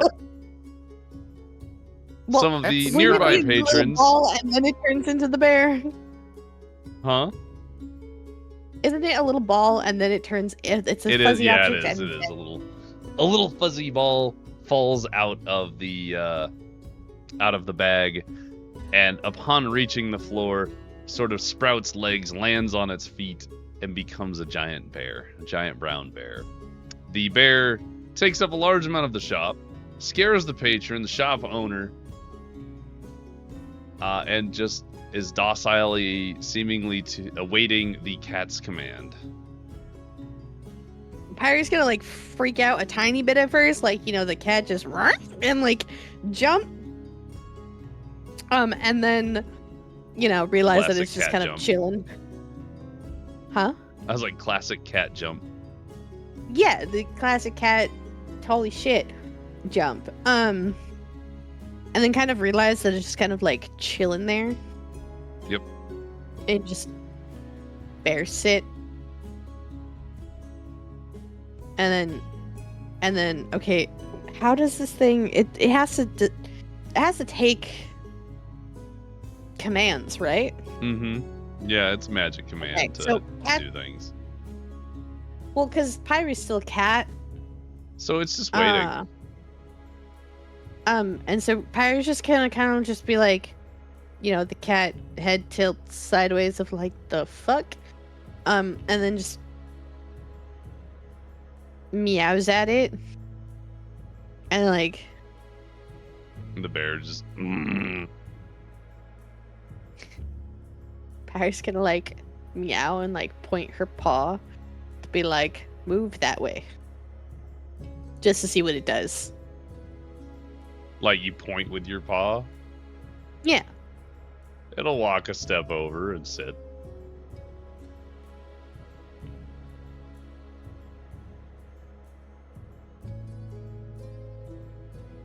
This is amazing and fantastic and beautiful. I've made a mistake, chat. You have made a mistake. It's crazy cat lady, but none of the creatures are cats, but the lady is a cat. Mr. DM, how much does the funny bag cost? We're gonna find out.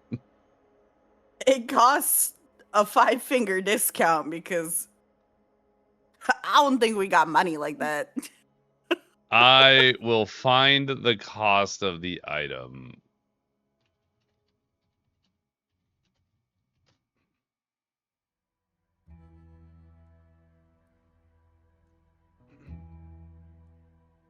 How much money do you have on you? Oh my god. Costs 375 gold. Easy. You know what, that's I'm not bad. buying that. And then That's chat, if you're 300. interested, it is a bag of tricks. Thank god. I was so scared you gave Pyrie a bag of devouring. It's like, I am not insane. Thank you. Blaine. Blaine. This is how you kill parties. That's why I said, is this the game ending bag? Why are we? Can we not? Then I have to math. Okay. This is funny. This is. Oh wow. Okay. So Pyrie's A going whole bunch of to random crap comes like- out. Huh? Pyrie's going to immediately transform back into Big Pyrie and grab the bag, walk up to the shop owner, and just be like, how much for the bear bag? A bear bag. Bear bag. If you take the bear out of here, I'll give it to you for 375 gold. Easy. Pyrie's gonna slam the money down on the thing and then just kind of run up and just hug her bear and just like floof its face and stuff. And then just look at Morkella and just be like, I got a bear! It seems like a very nice bear. Oh my Pyrie's gonna like scratch his chin and like rub his head and just be like, who's your good bear? And the bear's so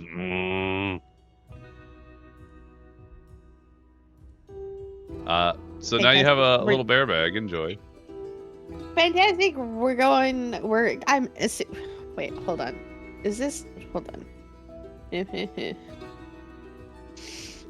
Let me make sure I understand the size of a brown bear, because brown bears are...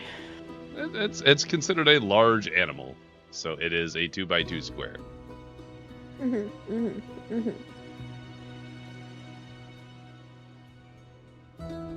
Pyre's gonna take the bear. We're gonna get the bear out the door, out the shop. Or you know. Pyre's going to now turn back into a cat and go on top of the bear, and we are going home. We're going back to our room. It's a fucking And Pyre's going, circus.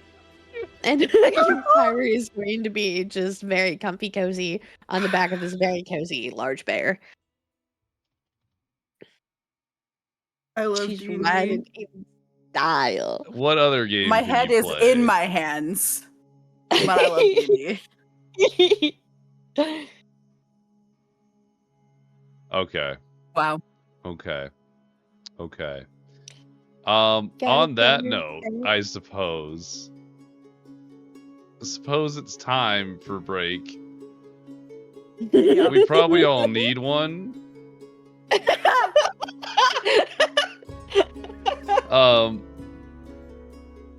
Mrs. GM's like, I need a break. But before the break, I need to show you the fucking. I'm on a Weem spree right now, so I need to show you this Weem, which is downloading currently. I just finished. Amazing. Go into OBS, go to Weems, change it out. Also, I still have over 2,000 gold. Oh, you do? Okay, because I was going to say, Enjoy. I also do, but I don't remember what caused us to get refilled after hitting 0. Morally Gray Girls has I love that Mads is Buttercup and Fiery is Wait, it makes sense. And then Mom. And then Mob. Oh, it makes sense. I had to throw Right. Mob in. I was like, It's this so needs canon. Stop. Wow. That's so funny. I can't. Wow. That's us. Oh, I'm gonna That's take that and put a grayscale filter on. Yeah. Oh, okay. Now we'll go beautiful. to break. The Weems are weeming. Get your They water, are get your weeming snack, hard. go pee. We're gonna take a 5-minute break. Everybody go piss, girl. Grab a snack. Come back for more. I don't know what to call this anymore. Come back for more. Enjoy. Yes. We'll see you soon.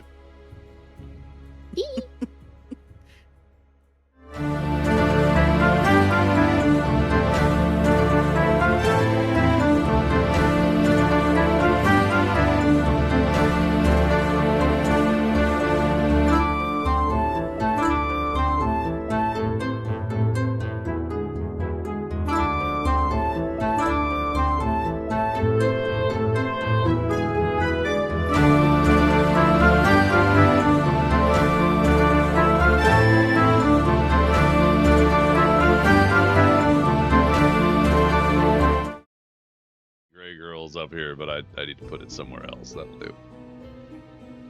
All right. So, having just finished up as Pyrie is riding their new brown bear through the city with Morkella walking with them, Liari. Yes, sir. We are at day 2 of week 4, so you've been enjoying the company of your tree woman Mm. for 24 hours or so. Huh? I don't know how that timing works out, but okay. I don't know. I think it was like the end of week 3. Whatever, it doesn't matter. You've been having a good time. Time is an illusion here. We're just moving along. What are you doing now? You're done. You're done. What's your goals now? I don't know. Well, did anything come from my meditation on week 3? Because for chat to hear high table in the background, I told Blaine that Liari is going to realize after the smashing is done, the clarity hits, and she's like, wait a minute. If all those pulses are tied to veil magic, why the fuck am I sensing it? And so she's gonna start thinking about that or meditating on that and try to become chicken. So how did that go, Mr. DM? Go ahead and give me a history check. Okay. Cool.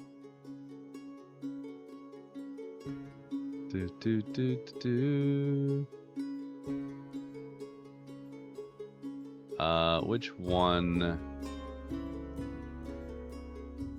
Boop. Not you redeeming your own thing. Relevancy. That's crazy. Relevancy. Yeah, what do you want from me? I would like one. I would like unlock 2. Oh, tasty. I believe that's. Okay. Is that the one? You've thumbed up the one below it. I'm confused. Did we skip this one? No. So I've thumbed up unlock 1 and slavery 1 because I did that, and also Aziria 1. Oh, I see. I understand. They're named differently. Understood. My apologies. Correct. I would like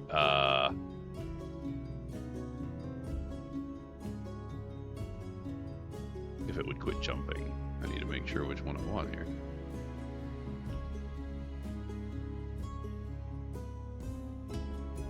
The unlock ones are from the Forgotten Childhood. Yeah, that's the one I'm looking for. Thank you. Yeah. So okay, I was well then I correct. would be Yeah, unless you want me to like skip around in them, unlock 2 is the next one. Give me unlock 2. That's the one. Okie dokie. Huzzah. To provide mild information going into this is once again going to be a very small Liari, around the age of 8 or 9 or so. Running through the forest is the best. I feel so at peace and one with nature. All the sounds, smells, and vibrant colors always have a story to tell, and I will gladly listen. When I finally slow down to take in my surroundings and catch my breath, a new scent catches my nose. I've never made it this deep into the forest before, and it is typically frowned upon to stray this far until we join the warriors when we are older. I carefully creep toward this new smell, curiosity getting the better of me, and as the scent becomes stronger, I start to hear the strong rumble that grows louder as I approach. The tree line eventually breaks in front of me to reveal the most beautiful thing I have ever seen. A hidden glade filled with all kinds of beautiful plants and flowers in every color you can imagine, and at the far end of it all is this grand waterfall. How did I not know this was here? I slowly begin to walk through the fields, admiring everything around me, and eventually make my way to the edge of the pool that the waterfall fed into. This place is buzzing with energy, and the air itself seems thick with magic I'm not familiar with. I will have to ask the elders about it when I go home. Leaning over the pool in front of me, I go to cup some water to cool my face and quench my thirst, but right as I'm about to make contact with the water, my hands are snatched away from the pool by strong hands. I look up, scared and confused, only to make eye contact with one of our top warriors with a stern look on her face. Suddenly, I'm overwhelmed with guilt and a strong sense that I shouldn't be here, and now there will be hell to pay. End of vision or dream or whatever. End of vision you have while meditating. It comes to you in a moment, feeling as if something in your mind sort of unlocks unintentionally. And as you're in your meditation, but you open your eyes for a moment and realize that one of those pulses had just passed through you. And it seems to have triggered this memory. Was it a memory? Did you make it up?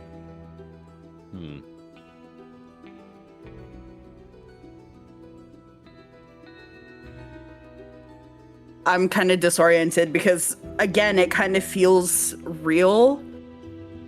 It almost feels like the one I had before when I was trying to explain it to Az, and it felt real, but I don't remember any of that. I don't know what that is. It makes no sense. And I'm just like, what is going on? Like, I don't even know if I'm going crazy at this point, but it's coinciding with the veil magic pulse, so I don't know. I'm just gonna look around and try to find Azaria and tell her that it happened again, I guess, and try and explain what I saw. Well, if you're meditating, then it stands to reason that Azaria is probably sleeping. Yeah, okay. I'll wait till she wakes up. Which would be right next to you in the bed. Speaking of... Oh, I see. Like my sleep meditation, you mean? Yeah. I assume that was Okay. the meditation you were doing, but my apologies if I got it wrong. Oh, I mean, it doesn't really matter. Well, I was just thinking, like, during my free time during the day or whenever, really. Like a literal meditation and not the sleep meditation that I do to rest. But it kind of makes sense if we're talking about, like, back after that talk happened and we had the smashing and then we both probably passed out at some point. So then that makes sense. Yeah, the smashing, the big smashing. So it all makes sense. Yeah, She's yeah. probably asleep. As you kind of awake from your meditations, Azaria seems to have slept through this pulse, stirring a little bit, but just going right back to sleep. Okay, then I'm just going to like look around, make sure nothing's amiss, make sure she's okay, make sure the seed's okay. And then I'm just gonna go back to bed because this can wait till morning. Sure. You go back to bed, nothing seems to be amiss. As you wake, the morning, well, as you come out of your meditation, Azaria is stirring in the morning light. Or maybe it's mid-afternoon light. It's hard to tell. You guys were busy. But as she stirs, she kind of like rolls over a little bit. And sees you have... Are you showing any form of concern on your face about the visions?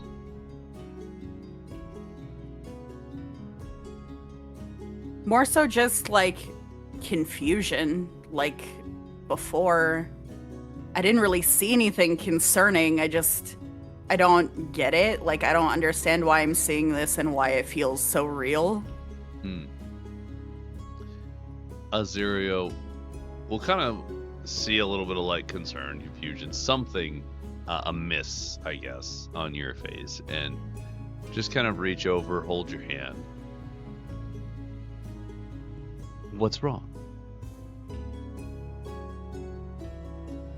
I had another one of those weird vision things last night. There was another pulse. And then, I don't know, I saw me as like a kid running through this forest. And I found this really pretty place with all these flowers and this waterfall, and there was this person there that I feel like I knew and was important, but I don't know who they are. I've never seen them before, but it's just like the first time, it just feels so real. Like what I'm seeing is real and it happened, but I don't remember any of it. I don't know. She seems... Did anything weird happen to you last night during the pulse? I can't say anything happened to me. I slept very well. But now that you've had 2 of these strange visions, I don't know. Especially that it happens during the pulse. Maybe there's something calling out to you too. I guess. I don't even know what there would be to call out to me, because I don't know. It makes sense that like you might have family somewhere. Like the vision showed me I had a family, but I know I don't. I never have. You're my family. And you're mine. You and the seed. I can't, the baby. I don't know. Provided it is, well, all we can do is go find out. So maybe we should see about when we're going to leave. Yeah. Like I just kind of... It's one of those, it's like a sigh because I don't want to break our bubble. We've had such a nice bubble that we've been in and it's been really nice, but there's so much going on that we need to do. There's so much we need to figure out that I'm just, it's like a sigh of resignation, I guess, of like, yeah, it's time. We gotta put my big girl panties back on and rejoin the land of the living. Yippee. Here we go. And yeah, I'll just kind of grab her hand and kiss it and say, well, good morning. You guys. I guess we should go find the party, huh? Well, seeing as they don't necessarily know me very well, is this something that you'd like to discuss on your own before I come, or would you like me to join you?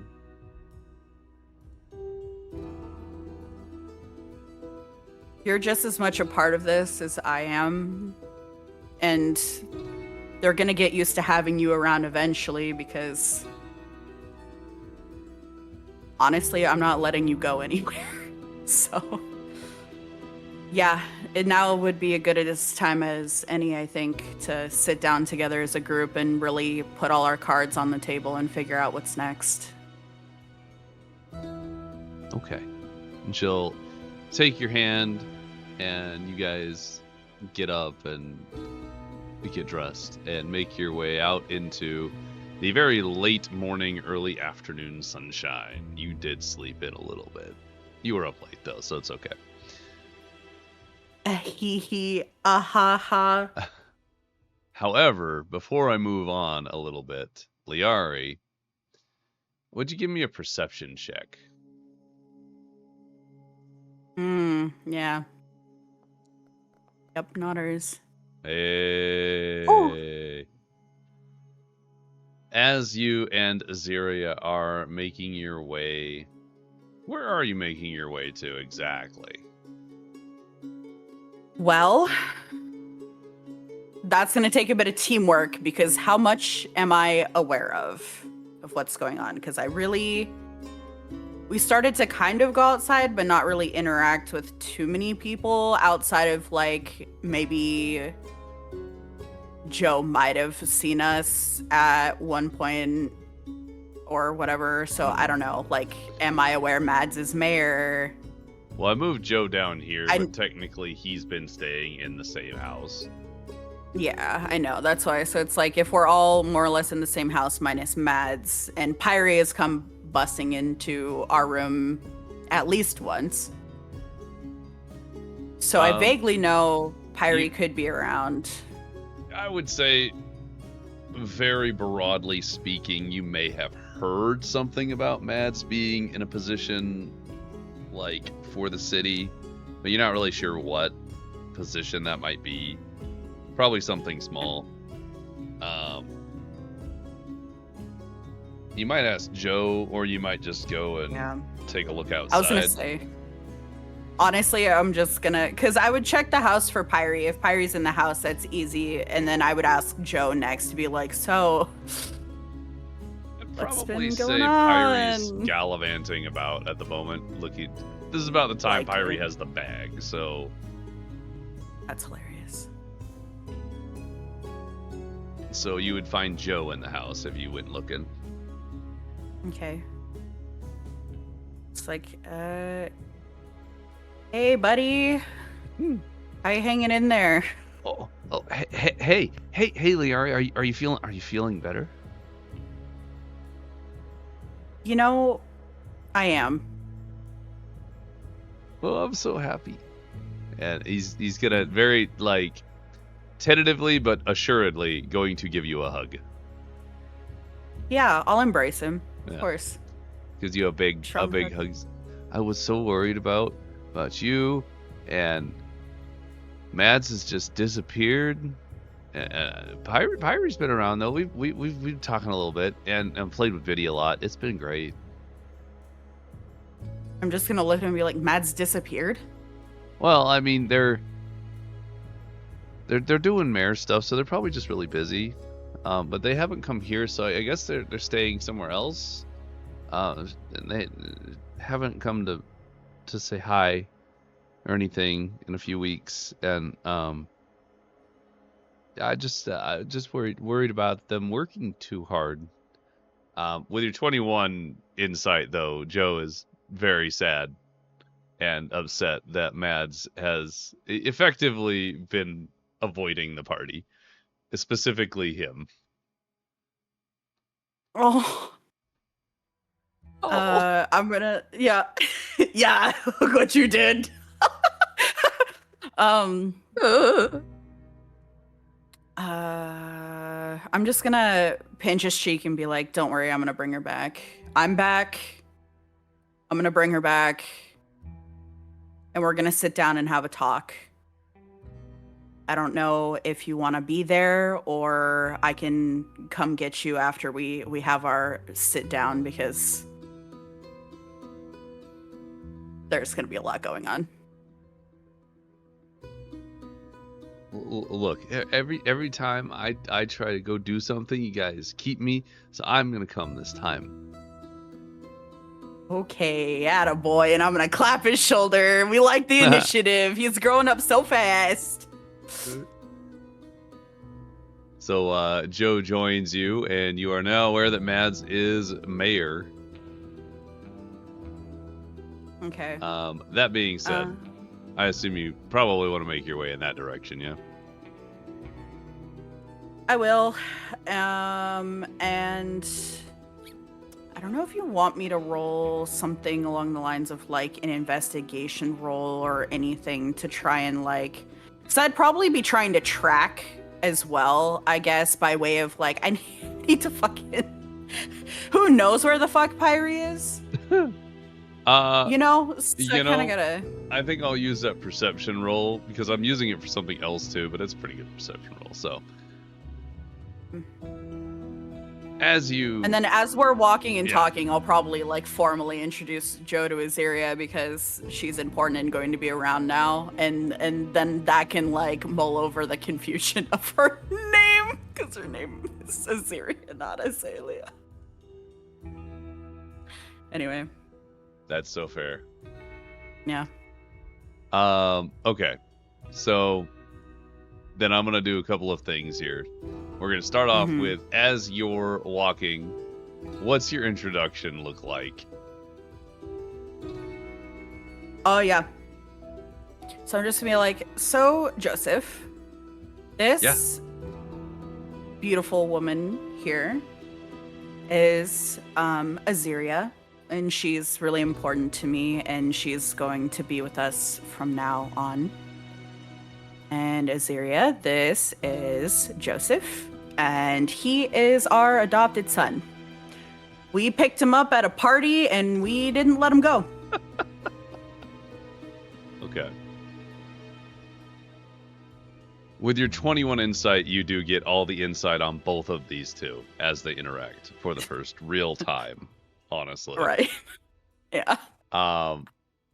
Joe immediately stops walking, turns to introduce / shake the hand of Aziria. Hi, yeah. So I'm Joe. Hi, Joe. I'm Aziria. And then a little shake. Joe seems tentative about a new person joining the group, but is entirely trusting of your judgment of people. Aziria is wholeheartedly accepting Joe entirely based on the fact that you trust him to be around and you have your guard down around him.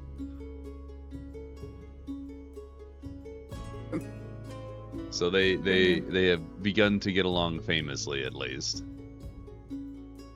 They do spend a moment talking about how they know the party, you specifically being the linchpin for the two of them between each other.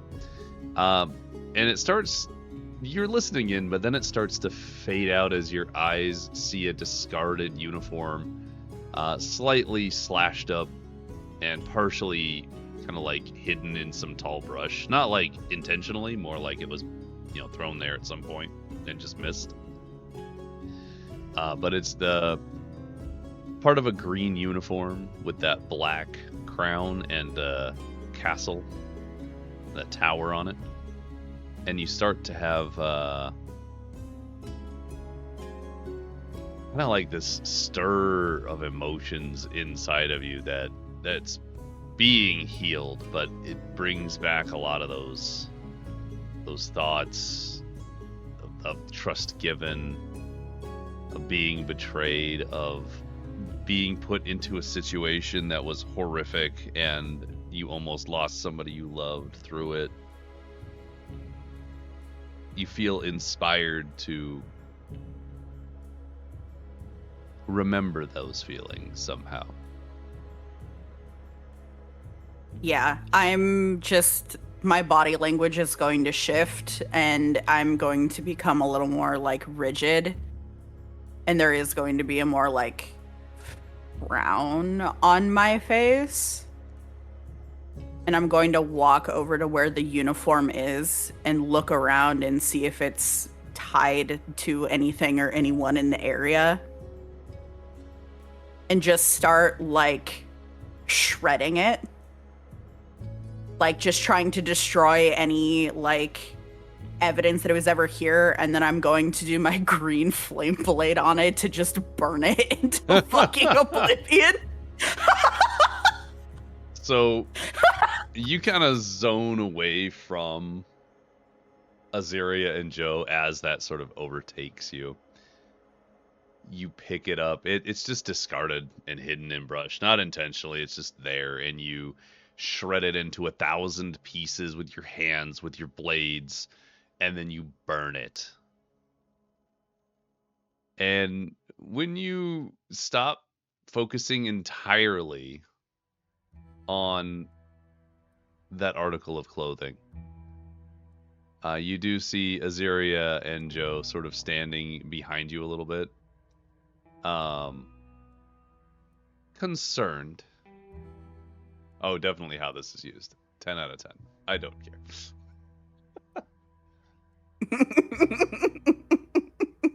But they seem concerned for your well-being. Like, you're still okay, but like, we should probably keep an eye on you. It's a gross overreaction to a piece of clothing for sure. Roll me perception with disadvantage because you've been distracted by this piece of clothing. Perception, interesting. Do the funny down arrow. Oof. It was good, and then it was not good. Yeah, with an 11, they just sort of share. You see a quickly shared look, but you can't really discern inherently what it is. But they just go on and kind of come up to you and, you've been inspired. Reroll. Interesting. You get like a flat roll now. So go ahead and roll it one more time. Okay. Yippee. Okay, slightly more better. Okay. Then Thank yeah, y'all. between the two, you do see the look then with a 14. It's a look of concern at your mental state. Kind of a what was that? It seemed like a really extreme reaction. And the look they share is one of like a shared concern and love for you rather than a judgmental look with your 21 insight.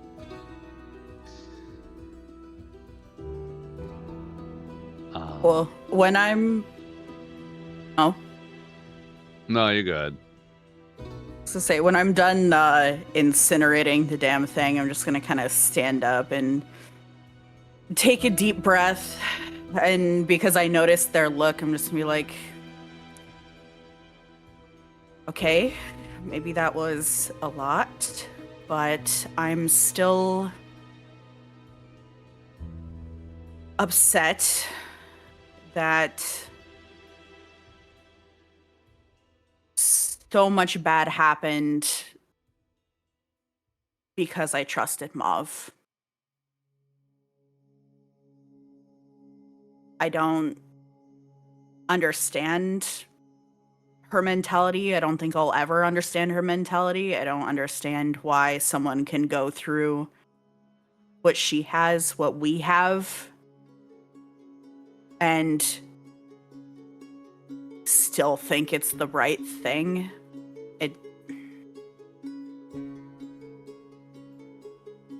I don't know. Just, I don't get it, and man, I just I hated that shirt. Seeing that shirt, hated it. It needed to be gone.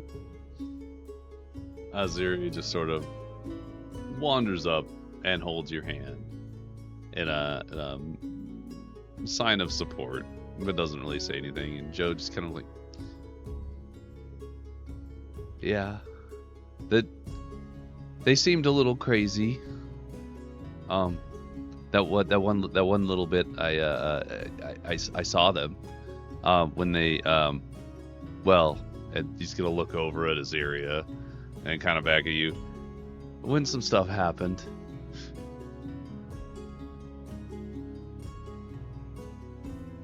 But they're gone now. Oh yeah. Come on, Yeah, she is. We'll go find Mads. We'll talking to them should help, right? Well, yeah, we're here to figure out next steps. So let's just, yeah. We're gonna find him. It's good. It's fine. And then I'm just gonna like kind of slam like hands on cheeks, like, come on, get your head in the game.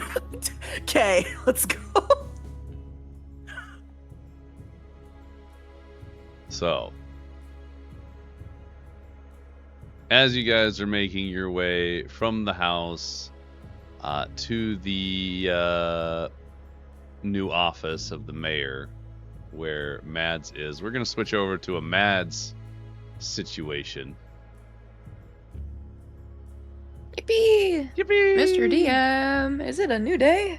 It sure is a new day. All right. God, if I find Smedge, oh no. Oh, well. Oh my God. No way. Okay, There's well. no way this This- is happening right now. Okay, well, we have two things to do, Mads, so it's gonna be good. It's gonna be great.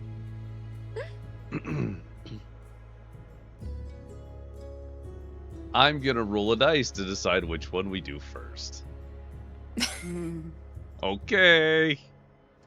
Okay. All right, Mads.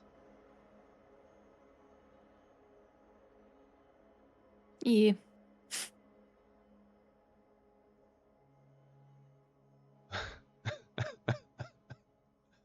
So, entering into your office after a knock on the door is the familiar faces of Oraltha and Elias, as they have come to visit you and to check in on you and see how you're doing. So they kind of open up, and Oraltha, as their big blustery self as they usually do. Hello there, Mads. How you doing? My, you're bright and early. Good morning. I'm fine. Great. Yeah, we just wanted to stop by, I wanted to see how you were doing as mayor and how that's going for you. I think it's been a fine few weeks. A few bumps in the road, but it's to be expected. Yeah, that's to be expected. Yeah, after a hostile takeover and abolishing something like slavery, which is kind of the backbone of the city, which great job, by the way. Yes, well, I did my best. What can I say? You sure did. Man, It's ballsy to suggest yourself for mayorship. I saw a good interest in it, so I figured I'd throw my hat in. And I was lucky enough to be decided the winner, although I will say this job is quite the commitment. Yeah, I bet. What do you think, Elias? Do you think Mads is a good pick for this job?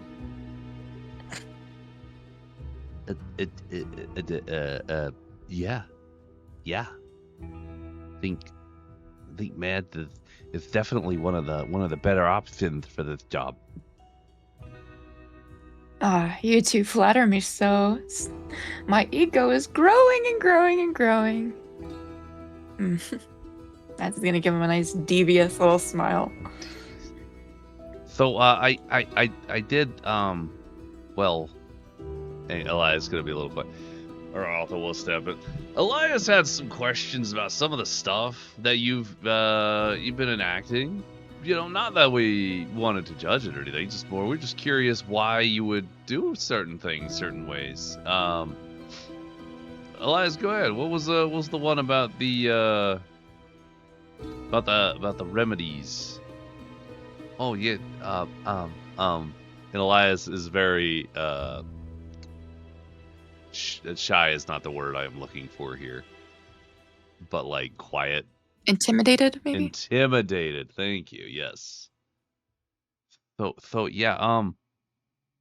Obviously you recommended some measures to keep people healthy. And then you gave out the remedies based on merit, but the issue is that those that can't provide the merit that desperately need the remedies are now suffering, and they don't have the way to, like, you know, get better. I was just Would you have curious. preferred I gave it all to the nobles who were desperately clutching to get their hands on it instead of the working hard people of Stoneguard? Well, no, Considering no. we had such a limited amount, I cannot believe you're questioning my judgment like this. That's not what I. No, that's not what I meant. He's gonna like kind of look down. Little. I enacted this because I had a limited amount of medicine. And to keep it as fair as possible, it was the only thing I could do to make sure that the working class of Stoneguard does not become incredibly ill and nobody has food, water, or anything. Or I give it to the nobles who have paid their money in coin and refused to do any of the work that requires a growing society. Araltha, you of all people know this. I know you've been out there in the soup kitchens, helping the people, being a wonderful help to us. I was given an impossible situation, and I gave it the most possible answer. Matt is gonna look very annoyed. I'm very annoyed. It's so funny. Yeah, it seems like a good idea. You know, especially when you took that noble's assets, took all their assets because they were being snarky with you. I liked that one. That one's pretty good. I quite liked that myself.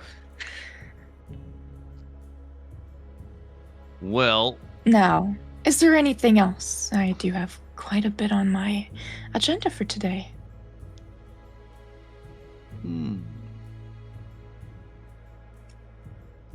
Are you like inadvertently dismissing them, or are you like actively trying to dismiss them? I'm trying to figure out why they're here. Because in my brain, in Smadge's brain, there is no flattery without favor. Oh, that's a fair point. Well, Arolfo just, of course we don't want to keep you. We just wanted to check in on you, make sure you were doing okay, make sure you didn't need anything.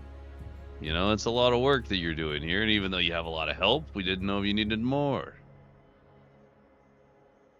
Yes, well, I have everything perfectly under control right now. But thank you. Well, if you do need anything, you know where to get us. Of course. They'll take their leave. As they close the door, what are you feeling like? They just came to check on you. It sounds like, seems like an excuse. Smadge's brain is going to go to Sarah and say she she narked on me. How dare she go against me?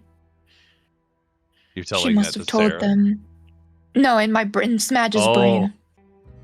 Smadge is immediately going to go, this is Sarah's fault. Not because they've been acting funny for the last few weeks. Sarah is the only one that knows about my current condition and has lots of room to betray me. Spicy. So we're like pondering and like Yeah. also like plotting her imminent demise. Wild. Oh my god. Wild. Okay, holding that thought. Oh, I can't wait to walk in. That on would be the something. morning. This is gonna be the afternoon visit.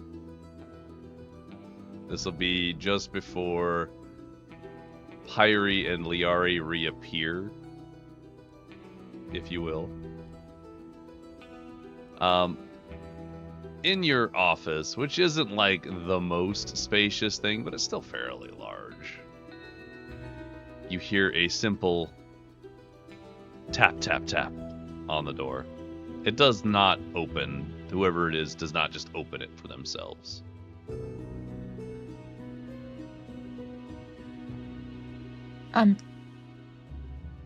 What?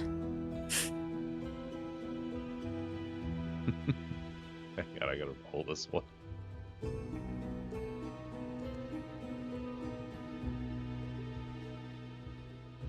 At this point, the door is opened by the familiar visage of Sylvara as they open the door and stand aside, allowing your familiar friends of Ryla and Arrow to enter the room. Ryla steps in first, completely poised, every step very deliberate, and only takes about 2 steps into the room, just enough so the door can be closed and no further, just holding her arms in like a folded fashion in front of her. Arrow, on the other hand, skitters in like a creature, doing a as he sort of skitters about the space between Ryla and the desk, going around a chair, his long, lanky arms that are a bit too long for his torso, sort of like grasping the backs of the chairs as he shifts around them. Sylvara stands off to the side and moves to close the door behind the two of them, but kind of looks at you for only a split second, seemingly locking eyes before shutting the door and standing off to the side as if like a servant just waiting. But Oh, garbage day came early.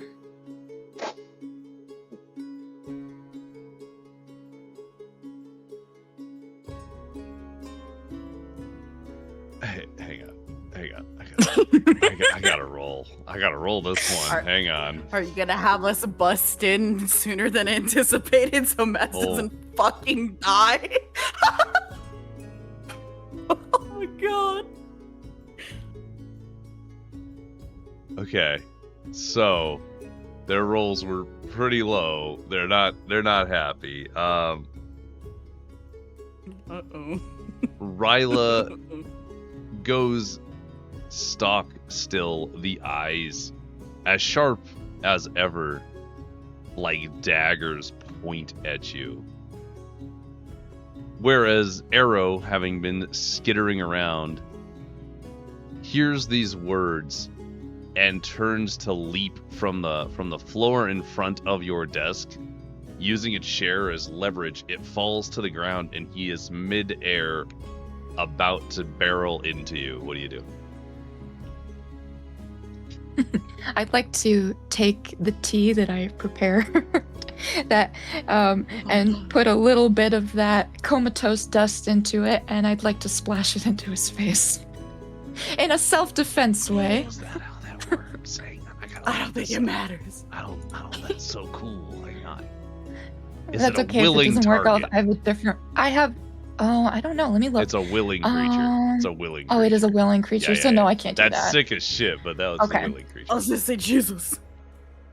Something else So that he's you stop. lunging at me? Yeah, he is lunging over the desk you're sitting at, using a chair to launch himself, like with one arm, and he's reaching out with his enlonged nails to basically gouge out your eyes.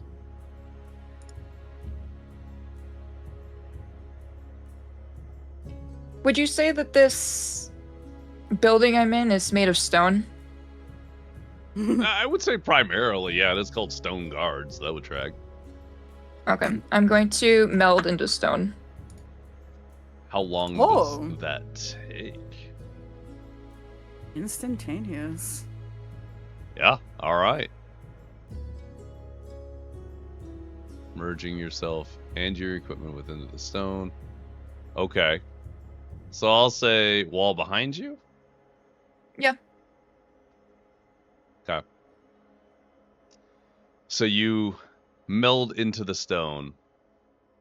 You step one step backwards as he lunges. You don't shift, you don't show any fear. You just simply step backwards into the stone and become stone.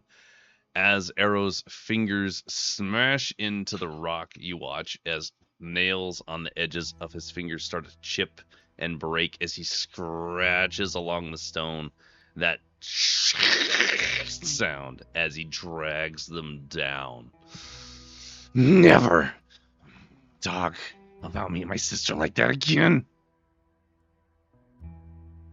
Oh, did I touch a nerve? Clearly we're not in the mood to have this conversation today. At this point, you hear a single snap. As Ryla snaps one finger, Arrow comes to attention and angrily, never taking his eyes off of you, crawls backwards over the desk like a freak of nature until he is in a semi-squatting position at the hip of Ryla, who just stares at you and gives you one of those very well practiced but venomous smiles. Lovely to see you again. Trust me, the Metalidar. pleasure is all mine.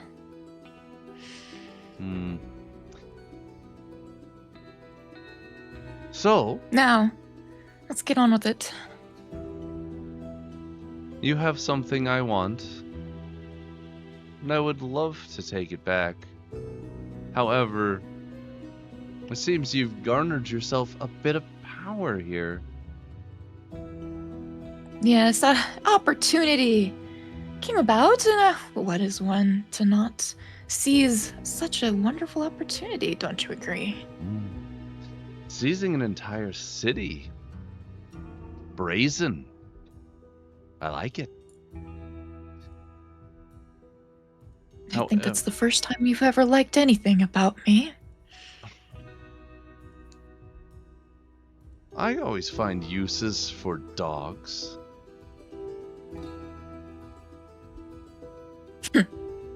Well, too bad you can't tame the one you already have. He just doesn't play nicely with others. And she's gonna reach her hand down and just sort of tousle his hair, which is greasy as absolute shit. And just give him little scritches behind the ears. So I've come with a different sort of deal, Metalgarda. Oh, do tell. Well, it seems that you might need additional goods. I see that food is plentiful here, probably thanks to your friends rather than you. But perhaps you could use basic necessities, clothes, medicines. I could provide all of these for you easily. What makes you think I would want to work with you again, Ryla? Why would I ever want to do anything to directly help you ever again? Oh, I don't know. It just seems like you're running an organization, whether that be something clandestine or something a little more civilian. You still need goods, and you still need friends. And I won't find them with the party I'm looking at. I know enough of that. Maybe not friends. I don't think we'd ever be friends. Oh, good, we can agree on something. But we could be trade partners. I'm not interested. And if you're interested in that rather interesting amulet necklace I have, Tarvalo came and visited me last week. He's very, very interested in it. Says he wants to hang it over your head. I'm sure he would love to. He's a bit Can I incite her old-fashioned. when I mention Yeah, Tarvalo? Go ahead.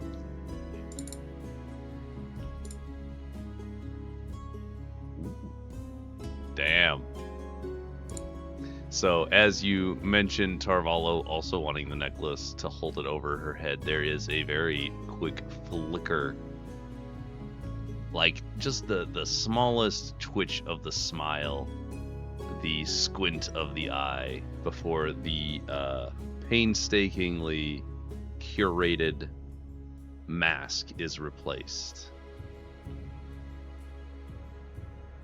I don't really care what that old man does. He's nothing but Oh,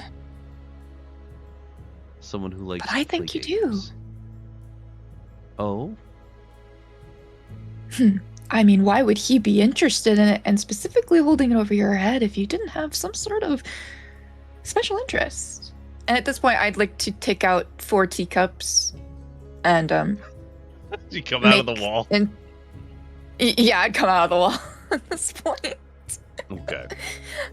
Come out of the wall, pour my tea, and specifically hand the cups out.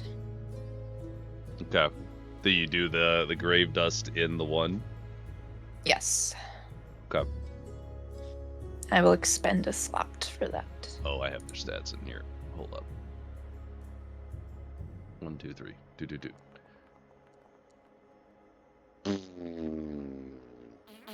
Wild. Okay. Well, no, I can see that.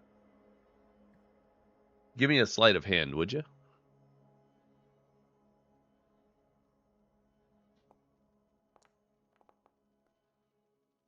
Outstanding. Okay. You make your tea, you drop the grave dust into Sylvara's.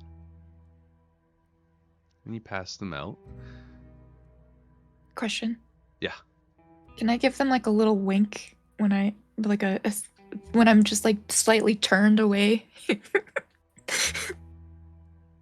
Yeah, you can actively choose to do that. Sylvara is watching you, so with that in mind, you can do it in a way where the other two won't see it. Okay. Yeah, I'd like to do that. So you make the tea, you pour it, you pass out the glasses. Ryla looks at the glass and makes no move to drink it. Arrow goes I and haven't sniffs done it. anything to it. Ryla will just look at you. Forgive me if I don't take your word for it. Fine. Sylvara! Sylvara will kind of look over and be like tense as they wait. Drink the tea. See if it's fine. Sylvara will kind of like look between Ryla and Arrow and then look over at you. I'm going to, if I can try to convey with my face to pretend to drink the tea, that's what I'm going for. Pretend to drink the tea. Yep. Like, put it in your mouth, swish it around, spit it out. I'm gonna roll this. Okay, they'll pick up on your convey.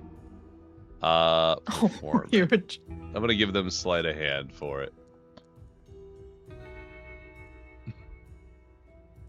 Okay, with the 19, they'll succeed. So Sylvara takes their tea. Well, Ryla's tea. Their tea. They take their tea because it's all poured from the same cup.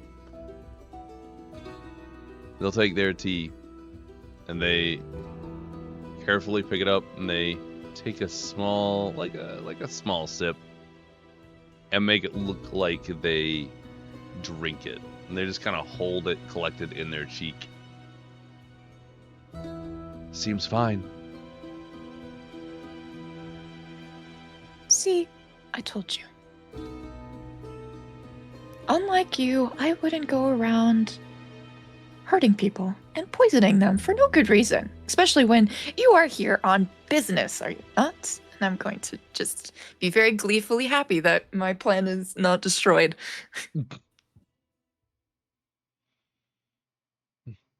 Ryla will look annoyed, mostly, as they kind of pick up their cup, but they never actually sip from it. They just kind of like swirl it around. Arrow doesn't even pick it up. He just taps the edge of the glass like a cat. Ryla will look back at you. Very well. Are you going to cause problems for any of my activities here? I might. If your activities involve my self-interest, then probably. They involve the benefit of your people, albeit at a steep price. Am I to believe that you would not do that? Same Not- old Ryla. Well, this has been unproductive. Quite. Very well. I suppose we'll take our leave.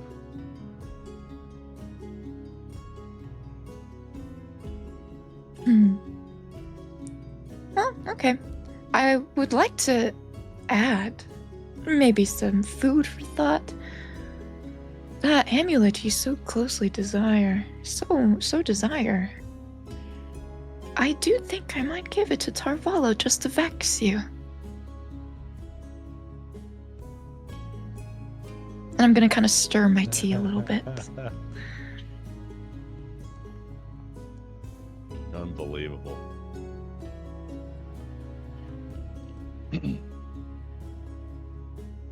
Arrow, as he's taking his long, now jagged nail and tapping the glass. As you say that, he taps it a little too hard. The cup is knocked over. The tea spills across the table, across the documentation that you had there. Any paperwork you were working on is now stained by tea. Ryla grips the teacup very firmly, only for a moment, but you still see it. Even Sylvara sort of like tenses as Ryla. Yeah. Matt is gonna look at their faces and just kind of chuckle. Oh, you really want that amulet, huh? What are you willing to give?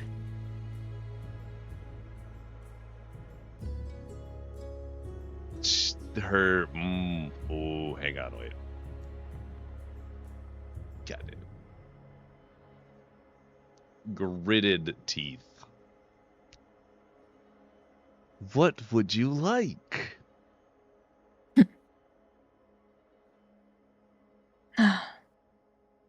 Besides, to see your head roll, not much else. I'm rather attached to that, so that won't Sorry. be working. Thank you.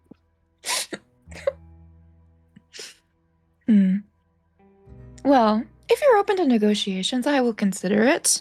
Perhaps I can come find you in the next coming days. I haven't given it much thought. I mostly just wanted to, like I said, wanted to vex you. It seems But you if you are achieved your willing to goal. consider. Perfect. Very well. I will send Sylvara in a couple of days to arrange a meeting. If perhaps you find something that would be mutually beneficial.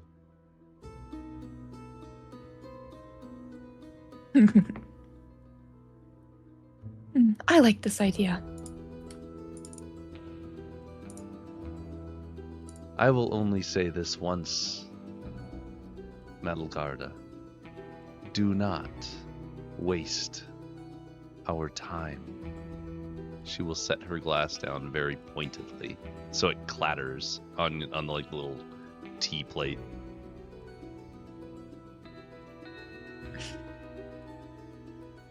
Yeah. What are you gonna do? Kill me again? Who knows? There's just a big smile, like a very forced, manufactured one. We're leaving. Mr. DM. Yeah. I'd like to use sending on, what's their name? Sylvara. Sylvara, sorry, I keep forgetting their name. That's okay. I'd like to use sending to only Sylvara and say, you return in a few days. The plan commences then. Do not drink the tea. That might be over 25 words. No, that's not. Don't 25. drink. You're good. Oh, okay. You're good. Okay. Sylvara only in the slightest of moments catches your eye and then sets their teacup down. Without drinking any of the tea, they discreetly have spit the rest of it back into the cup. But as Ryla continues with, we'll take our leave. Sylvara moves to open the door. And Ryla and Arrow make their way out. Ryla with her heels clacking as they always do, and Arrow skittering out like an animal.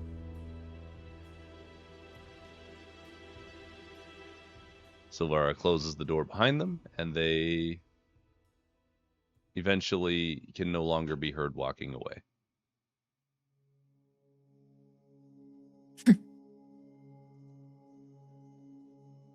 Man, What a time. I love Smash.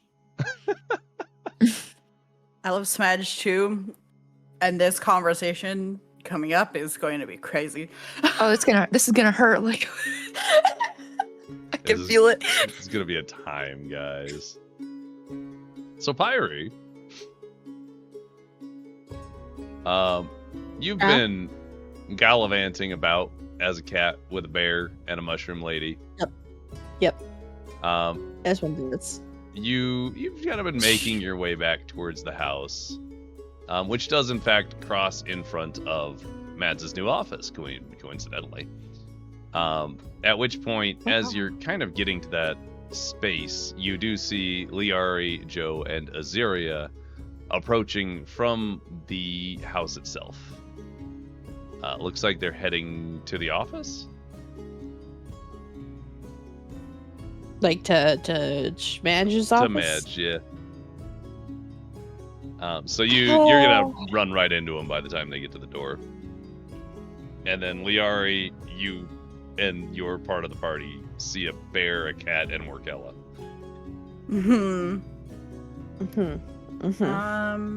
Seeing Pyrie as a cat, I am going to establish I'm psychic. on a bear. We're just, I'm riding the bear.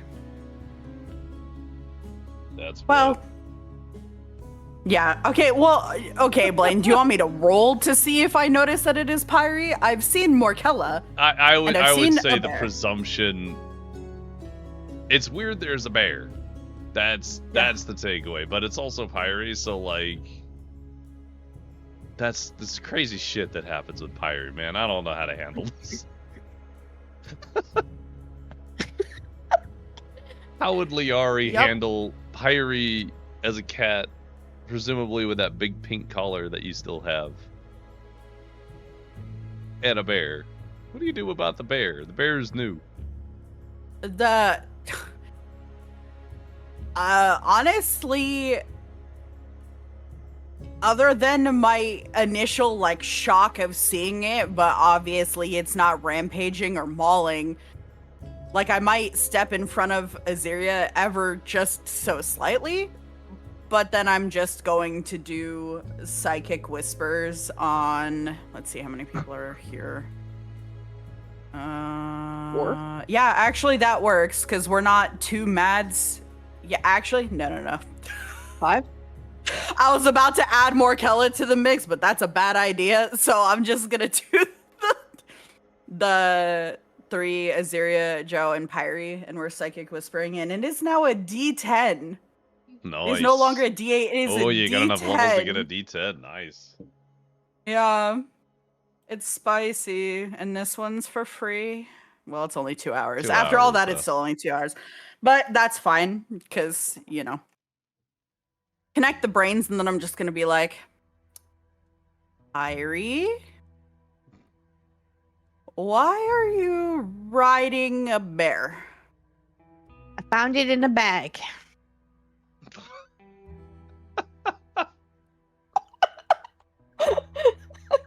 Uh-huh. Is it a good bear? It is pretty cozy and warm. I'm really comfy. It's trained. It's not going to eat anybody. I think if I ask it to, it will. Hey. And you're not. Yep. Nope. That works. That's about as good as all the other stuff. Okay. Anyway. So I'm just gonna be like, well, can you put it away, or is it just? How big was the bag? It's literally like a satchel. It's tiny. It's a satchel. Can you put it back in the satchel? No idea. I don't wanna. Can I pet it? Sure. Joe's gonna scurry over and pet it. Yes. That's all. That's he's wanted to pet it. I'm gonna give the bear the instructions to follow Joe around specifically, and then Pyrie's gonna simply curl into a little fluff ball on top of Bear and honk shoe Mimi, and is just purring away in her cozy bear. Interesting. At this point, you make your way to the front of Mads's workplace. Bear really can't get into workplace. It's not that big. Like the office, I guess. The entryway is probably big enough. Brown bears can. It's a brown bear. They're Okay, sure. they're big when stand up, but like when walk on They're all big when fours, stand like up. Yeah, they're a when brown walk bear on would all fit, fours yes. and stuff, they could fit. A brown or a black could fit. A grizzly, probably not. A grizzly wouldn't, but a brown bear, Yeah. yes. Okay, It's still so what are you within guys doing? human-sized range. Well, I'm just gonna say, well, Pyrie, we need to have a talk, and we need to go to Mads. I know I've been MIA for a few weeks, but there's a lot going on, and it has to do with your seeds. That perks her ears a little bit. Pyrie's little cat ears are gonna do that funny little like ear flick thing that cats do, Mhm. and just be like,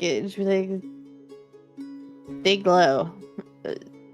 There's gonna be we grow things. I tried doing research.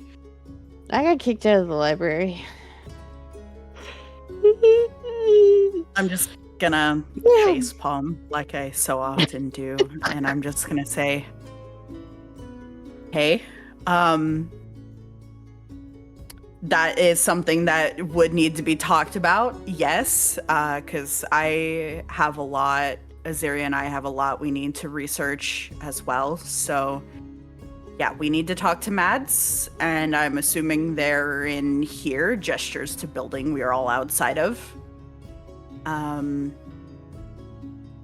Are you will going to confirm. stay as a cat? Are you really going to try and shove your bear in here, or like can it stay outside, or He's a good boy. He can go through the door. that might freak out some people. I don't know who's all in here and who's working. Speaking I don't know. a couple people come out of the office dressed up pretty nice, administration, and they see a bear. There's a scream. They run off. And I'm going to point to that and be like, case in point, we might be disturbing the peace.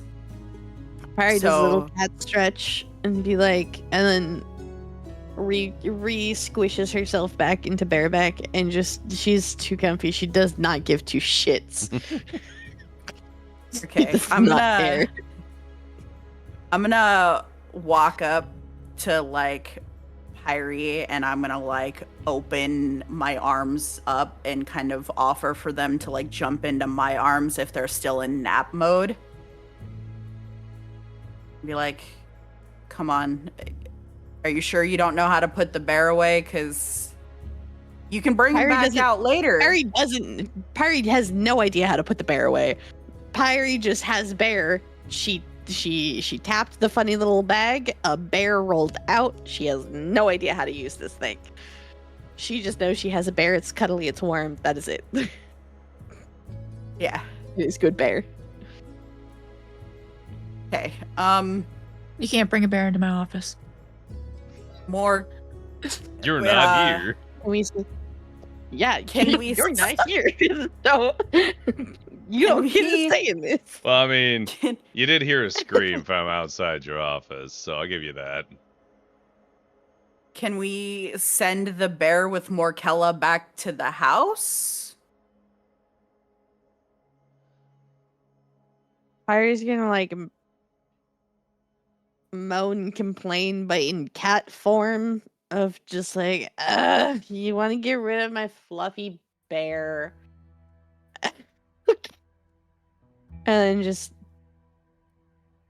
tell the bear to follow. She's gonna tell the bear to follow Morkella, and then just kind of like just jump at Larry, expecting to be caught. Yeah, my arms are out. I catch. Yeah. Easy peasy. I'm gonna turn to Morkella because she wasn't in the brain space for any of this. Nope. Because I She was didn't just want my standing head to there. explode. As she does. Mm-hmm. Yep. And I'm just gonna say, Morkella, can you please take the bear back to the house? We need to talk with Mads. And I don't think having the bear outside is doing anybody any favors. Aren't bears supposed to be outside? Yes, but not in a city. Oh. So should I bring the bear inside? Just, I don't know. I'm gonna what I refer to was trying Pyrie to and be do. like, do you want it to be inside the house or outside the house? But it's going towards the house. But I will bring it to the house. okay, Yeah, it works. that sounds good. We'll be back in a little while. Thank you, Morkella. Morkella will walk a couple steps. The bear will follow Morkella per instructions. And after a couple iterations of this, Morkella catches on. It's just going to follow her in general. And so she walks towards the house. Lovely. Okay. Anyway, time to go see Spare Smashed. funny enough, I have a written document for if this happens. No. Yeah. I love your preparation is so sexy. Oh my god. I'm Giant. so I'm gonna send scared. it Have to you Marcia. considered being a DM at any point? Because you are doing all the DM things. It sounds fun, but I also don't think I could put the level of commitment that you do into campaigns. Yeah, that's so valid. Instead of sending you a text document, I'm just gonna send you the big paragraph. Ooh, big paragraph. Oh, me? Yep. Oh. Yeah, you. Oh. Oh. Oh. Oh, Oh. You Oh. might need to know. Cool, you read that. Oh, that long. no. What? No! What does that mean? Okay. Okay, whatever that document says, I also have plans. I do have a legitimate question. Yes. Would you like to end this session on these kinds of like things? Because like this will probably spiral Oh, into that'd be something bigger. spicy. Or would you like to Ooh. begin the next episode with it? I'll leave that up to you guys, because it'll be spicy either way. I'm if I a say it, slut it'll for give the you a chance. cliffhanger. Yeah. I would say if I tell you now, it'll give you a chance to think about what you're gonna say next week in Okay. response. Right. I like that plan. That's a good plan. Yeah. Fair. Give me the cliffhanger that hurts. Okay. So, presumably everybody heads in. Pyre, you are in Liari Arms. Yes. Yep. So Got the Azaria, kitty. Joe, Liari, and Pyre make their way into the government building where Mads has been being mayor for the last 3.5-ish weeks, 4-week mark. You guys make your way into the building. You get up to a large wooden door, fairly unassuming. Office of the mayor. All right. Well, I'm gonna knock because I don't know. I just feel like, There's a knock hey, on your door, Mads. What is this? A graveyard for all of Mad's lovers? Come in. Do I hear that? Oh my! I would be like, wait a minute. Is there a list? Anyway, hi. I know it's been a few weeks and I've been MIA, and I apologize. I think we all probably went through a lot.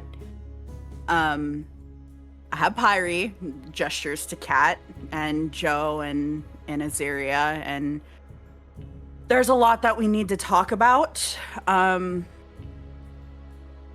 I heard you're mayor now, which is crazy, and I'm curious how that happened, but congratulations. There's a lot to talk about, so is there like a time where we can sit down as a group to kind of figure stuff out, because there's a lot going on and I don't know how much you know, but we do need to figure out next steps. Smads is just going to start laughing at your face. You don't get it! You haven't noticed! This isn't Mads. Whoa. And then I'm gonna tap on my temple. She's in here, hiding. She didn't want to meet you like this, though. Thought if she just prayed hard enough, did enough good, she could keep me quiet, keep things clean. Problem is, that's how gets you killed. Mads was soft, hesitant, always second-guessing, always hoping people would do the right thing. And that's how we ended up bleeding out in an alley while the people we trusted walked away. I don't make that mistake. I don't hesitate. I don't trust blindly, and I sure as hell don't let anyone else use this again, goddess, clan, or otherwise. The only person that matters is me, and the agenda I have, nothing else matters. Mads wanted to meet you Many times. She thought of it many times. But she's very ashamed of me. She thinks I'm the part of her that makes her broken. She reflects on that day of slaughtering with such disgust. Once again, another part of her that is weak. So pitiful. But I'm the reason she's still alive. If you want, you can wait for her. She'll come out eventually when she thinks she's back in control. Or you can deal with me. But don't expect me to be as nice. And I'm gonna just grin at the party. Evilly. So, with your 31 insight, nat 20, the individual in front of you is Mads, but not the Mads you know. It's like a different person. Correct me if I'm wrong. Yeah, it's different. Perfect.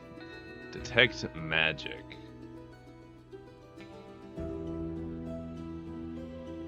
There's no shift. There's nothing magical on Mads that wouldn't have been on Mads in the first place. Right. I will explain that action because that is part of what I had planned to deal with this interaction when I knew today was a Smudge day. So from Liari's perspective, yes, the insight and that 20 insight is crazy, but anyway, that's giving her that this is somebody else. And so my initial instinct, my immediate instinct would be like, did someone do something to Mads? That's why the detect magic, because of like the shit that happened with Aziria and just like I don't know if this isn't Mads. What is it? Is it a magical issue? And it wasn't, so now it's like, ooh, what the pirate trying to perceive? Just, see if she's actually fucking paying attention or if she's in nap mode. Apparently paying attention. Fair. She hears, she's listening, and is kind of just non-reactive for the most part, aside from funny little cat ear flicks. Oh, actually, I need to do a thing. Hang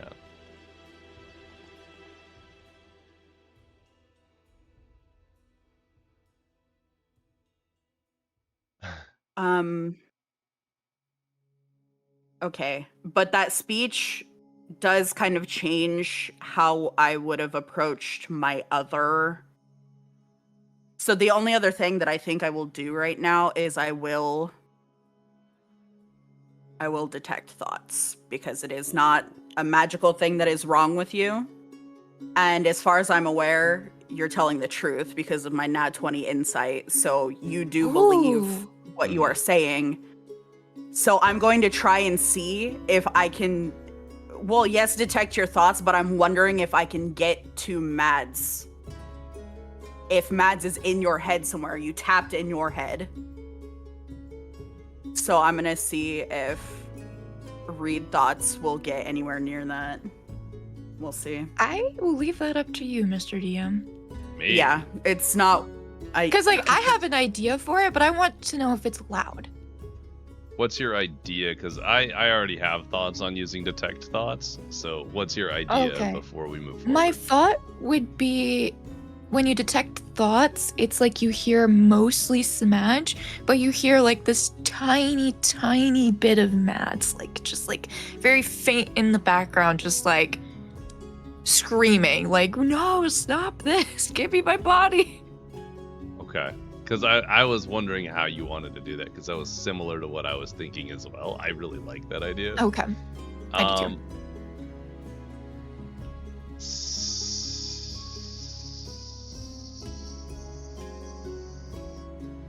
How in control is either Mads or Smudge whenever they're active? When Smudge is in charge, or when like I would say it's like 99 to 1%. Like they're controlling every part of the mech. Okay. And vice versa. When Mads is in charge, it's 99% and 1% Smudge. Got it. Okay, with that in mind, I would say using detect thoughts on Mads specifically, Mads Smedge. If you use detect thoughts on Mads, you can go deeper to make contact with the alternate personality for the same amount of words as a sending spell. That's hot. I'm gonna note this somewhere. Yeah, that would probably be saved for next session. I can see that being the thing, is you can roll your wisdom saving throw to, if you want to try and fail the me probing deeper. Because I would, like, if the first ping, I, like, can hear the, like, crazy smudge, but then I feel that, like, inkling of Mads, I would try to go deeper just to see. If I'm thinking of like veil magic, like if you can somehow, you're surrounded by blue and then you see like the tiniest little speck of gold. I mean, I don't think I get necessarily, well, it depends on how you want to flavor it, I guess, because already Blaine is working on a sort of flavored thing with detect thoughts for me anyway. Right. But if you read what it says, I don't think it's necessarily a visual. I think it just goes from a very vague sense to a more very specific thought, hence why there's a bit of, like, he's saying maybe you could do a sending thing there, but I don't know. Okay. I will say, for the intents and purposes behind this detect thoughts, that you have to cast it. Smudge, in this case, would need to fail the saving throw, allowing you to push deeper. Deeper. And then at that point, Smudge every round, or every sending, if you will, would have the opportunity to roll the saving throw again. Up to a minute. Because that's how long it lasts. So Yep. Detect plots on failure allows... I get 10 rounds of attempting to talk with you. Allows probe deeper. So the caster can speak to the repressed person. Experiencing eating the brain. I don't want to experience eating mob. That's gonna fuck me up. Stop. That's gonna fuck me up. So bad. You might experience some really bad things again. Each round. Yeah, this is gonna be horrifically triggering. Jesus Christ, it's fine. This is fun. I love D&D. Allows the target to re-roll the saving throw to kick out the caster. Each round... Wait. Oh, it's Arcana to stop me after the initial wisdom save throw. Whoa. Okay. I don't know if that's better or worse. In my favor. There's that. For Mads specifically. Yeah, that speech was hot, Sean. Yeah, Thanks. yeah, it was a great speech, actually. I have a +8 on Arcana. Okay, what's your wisdom? Just in general, I'm curious. No. +5. Yeah, so either way, it's... We'll see. So, anyway. Yeah, without diving into that, I think we'll end on the speech itself and the use of detect thoughts to dive it deeper. You want to roll for that? Oh, we're going to roll for that next session, so it's fresh, but I'm going to leave this here.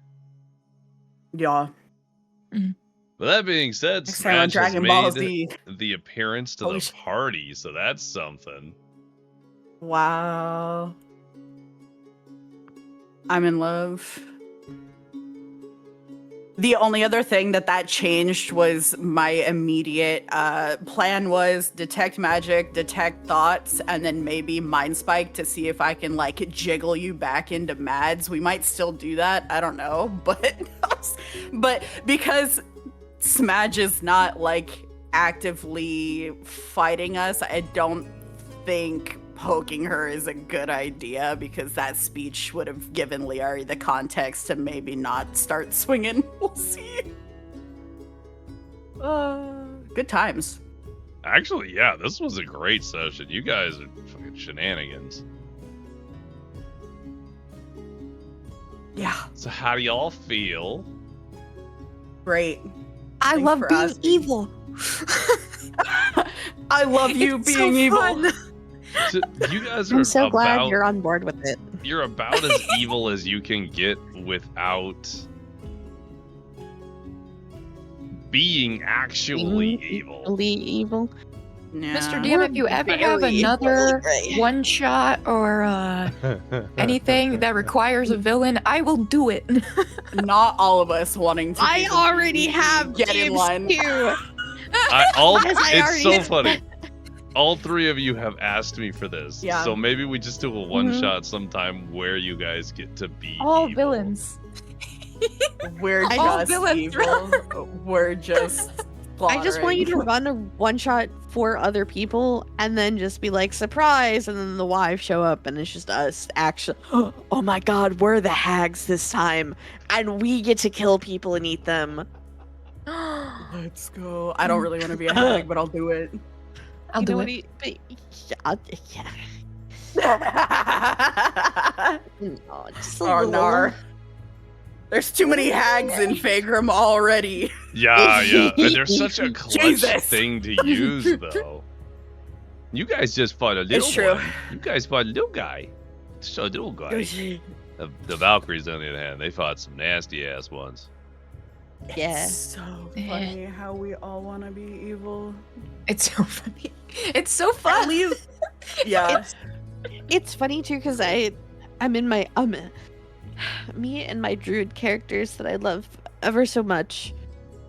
I want to be an eldritch being of druid nonsense because there's some fun fucking spells that you can get with some of the higher level druid stuff.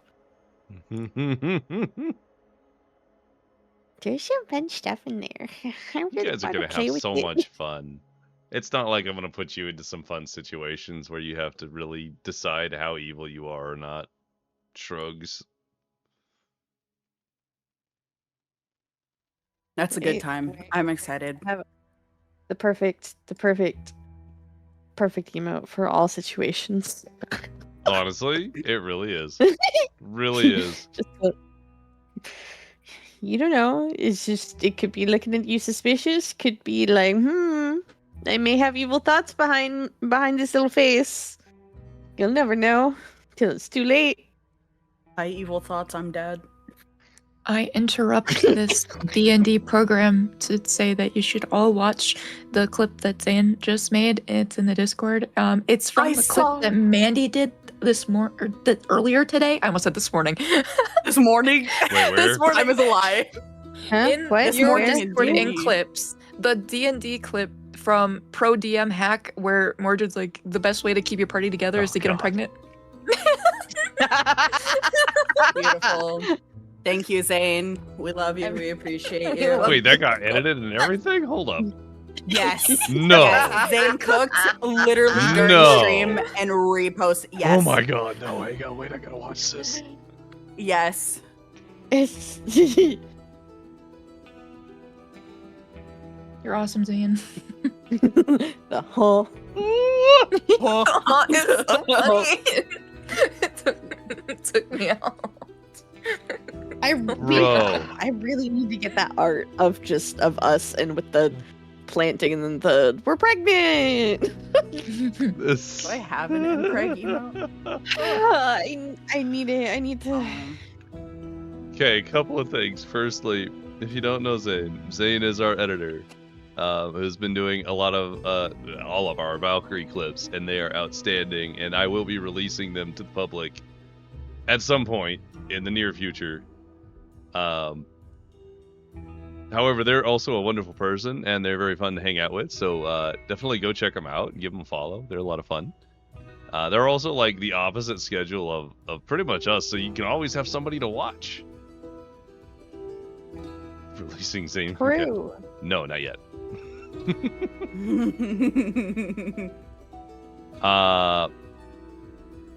But yeah, so on that note, we'll end today's session officially. Fuck, you guys did some crazy shit today, actually. The great actually did. smashing. Yes. We do crazy things every day. To be fair. Yes. Yeah. But today I got a bear. I'm just collecting like You know You how are- many you are the whole animals you circus. have? because You're the I circus, have you're the Kitty. zoo. I have Yes. I have my funny little pig. Yes. My little, Hambone. my little ham bone. Yes. You have a bear and I soon now to be have- determined many other things. Yes, because it can be any well, it can be 8 different things. It is Mm-hmm. Pyrie doesn't really know that it can be 8 things. We're gonna find out later. Yeah. That'll be fun. But you know, just hee. Well, technically speaking, you have also adopted Joe and Morkella Yeah. and Yeah. Aziria by proxy at this point. Okay. Yeah. I was gonna say rude. They're not animals, but then you said Morkella, and I almost didn't argue. I was like, She's a humanoid-esque thing, question mark. I think Not she like she's- chooses to look humanoid. I think that's a fucking True. eldritch horror fungus. Maybe I don't one day know. you'll find out. Chose- I feel like I in my mean- heart of hearts, I know that she chose to look more humanoid just so that way she could be a nosy mushroom and look at shiny magical things. The same way Pyrie turns into a cat to get into people's houses. Something like that. Just to make everyone feel a little bit more at home. Burglar. Oh Yeah. my god. Yeah, Well, in y'all any are peak. case- I love you guys. Thank you, Blaine. An excellent session. you, Well done, Blaine. everybody. I hope Chad, I hope you guys had a great time hanging out. Please Panty make roll. sure, if you don't already follow my wonderful streamer friends who are players, please go do so. The bear Bosco. They do all sorts of fun stuff at the craziest of hours. Shy, now I gotta ask you about Reunion. You gotta ask me about. I all gotta the ask you about games. Dispatch and Reunion. We gotta talk later. Anyway. Imagine communicating. Mr. DM, I've Imagine. been reminded that I get a third roll at the end of the session Oh, that yes, I forgot thank for you. like Yeah, the yeah, last yeah, yeah. however many sessions, so I'm still gonna try and steal your last pair of panties. Here we go. What do we got? What do we got? We got no. I thought that was a No, 20. but the way it I thought keeps that was a dancing around 20. the 20. That was crazy. Oh, you got More an panties. inspiration. Okay, we try Go again. We Ryan. try again. We try again. We try again. We try again. We Ryan. try again. Try again. Oh, So close. thank you. We tried. We did our best. We did our best. All right, chat. Love having you guys. I hope you have a wonderful, safe evening. Have fun doing what you do. We're gonna. It was an attempt, indeed. But we're gonna call it for tonight. We'll see you next Monday for the Smadge versus the party? Question mark. I don't know. And yeah, thanks everybody for being here. I hope you have a good sleep there, Mandy. Thanks Ryan for being here. Thanks everybody who has been lurking. Zane, thank you for the funny cursed clip that will forever live on somehow. And everybody have a wonderful. That'll live on. We'll have wonderful- babies. No. Yes. And I'm gonna make some of them heart-shaped. No, I'm gonna get the funny little no. plastic thing, and I'm gonna put it over top, and I'm gonna see if No. it grows into the shape of a heart. On this note, No. see you next week, everybody. Stay safe and stay bold. Bye. Stay bold. Love you, chat.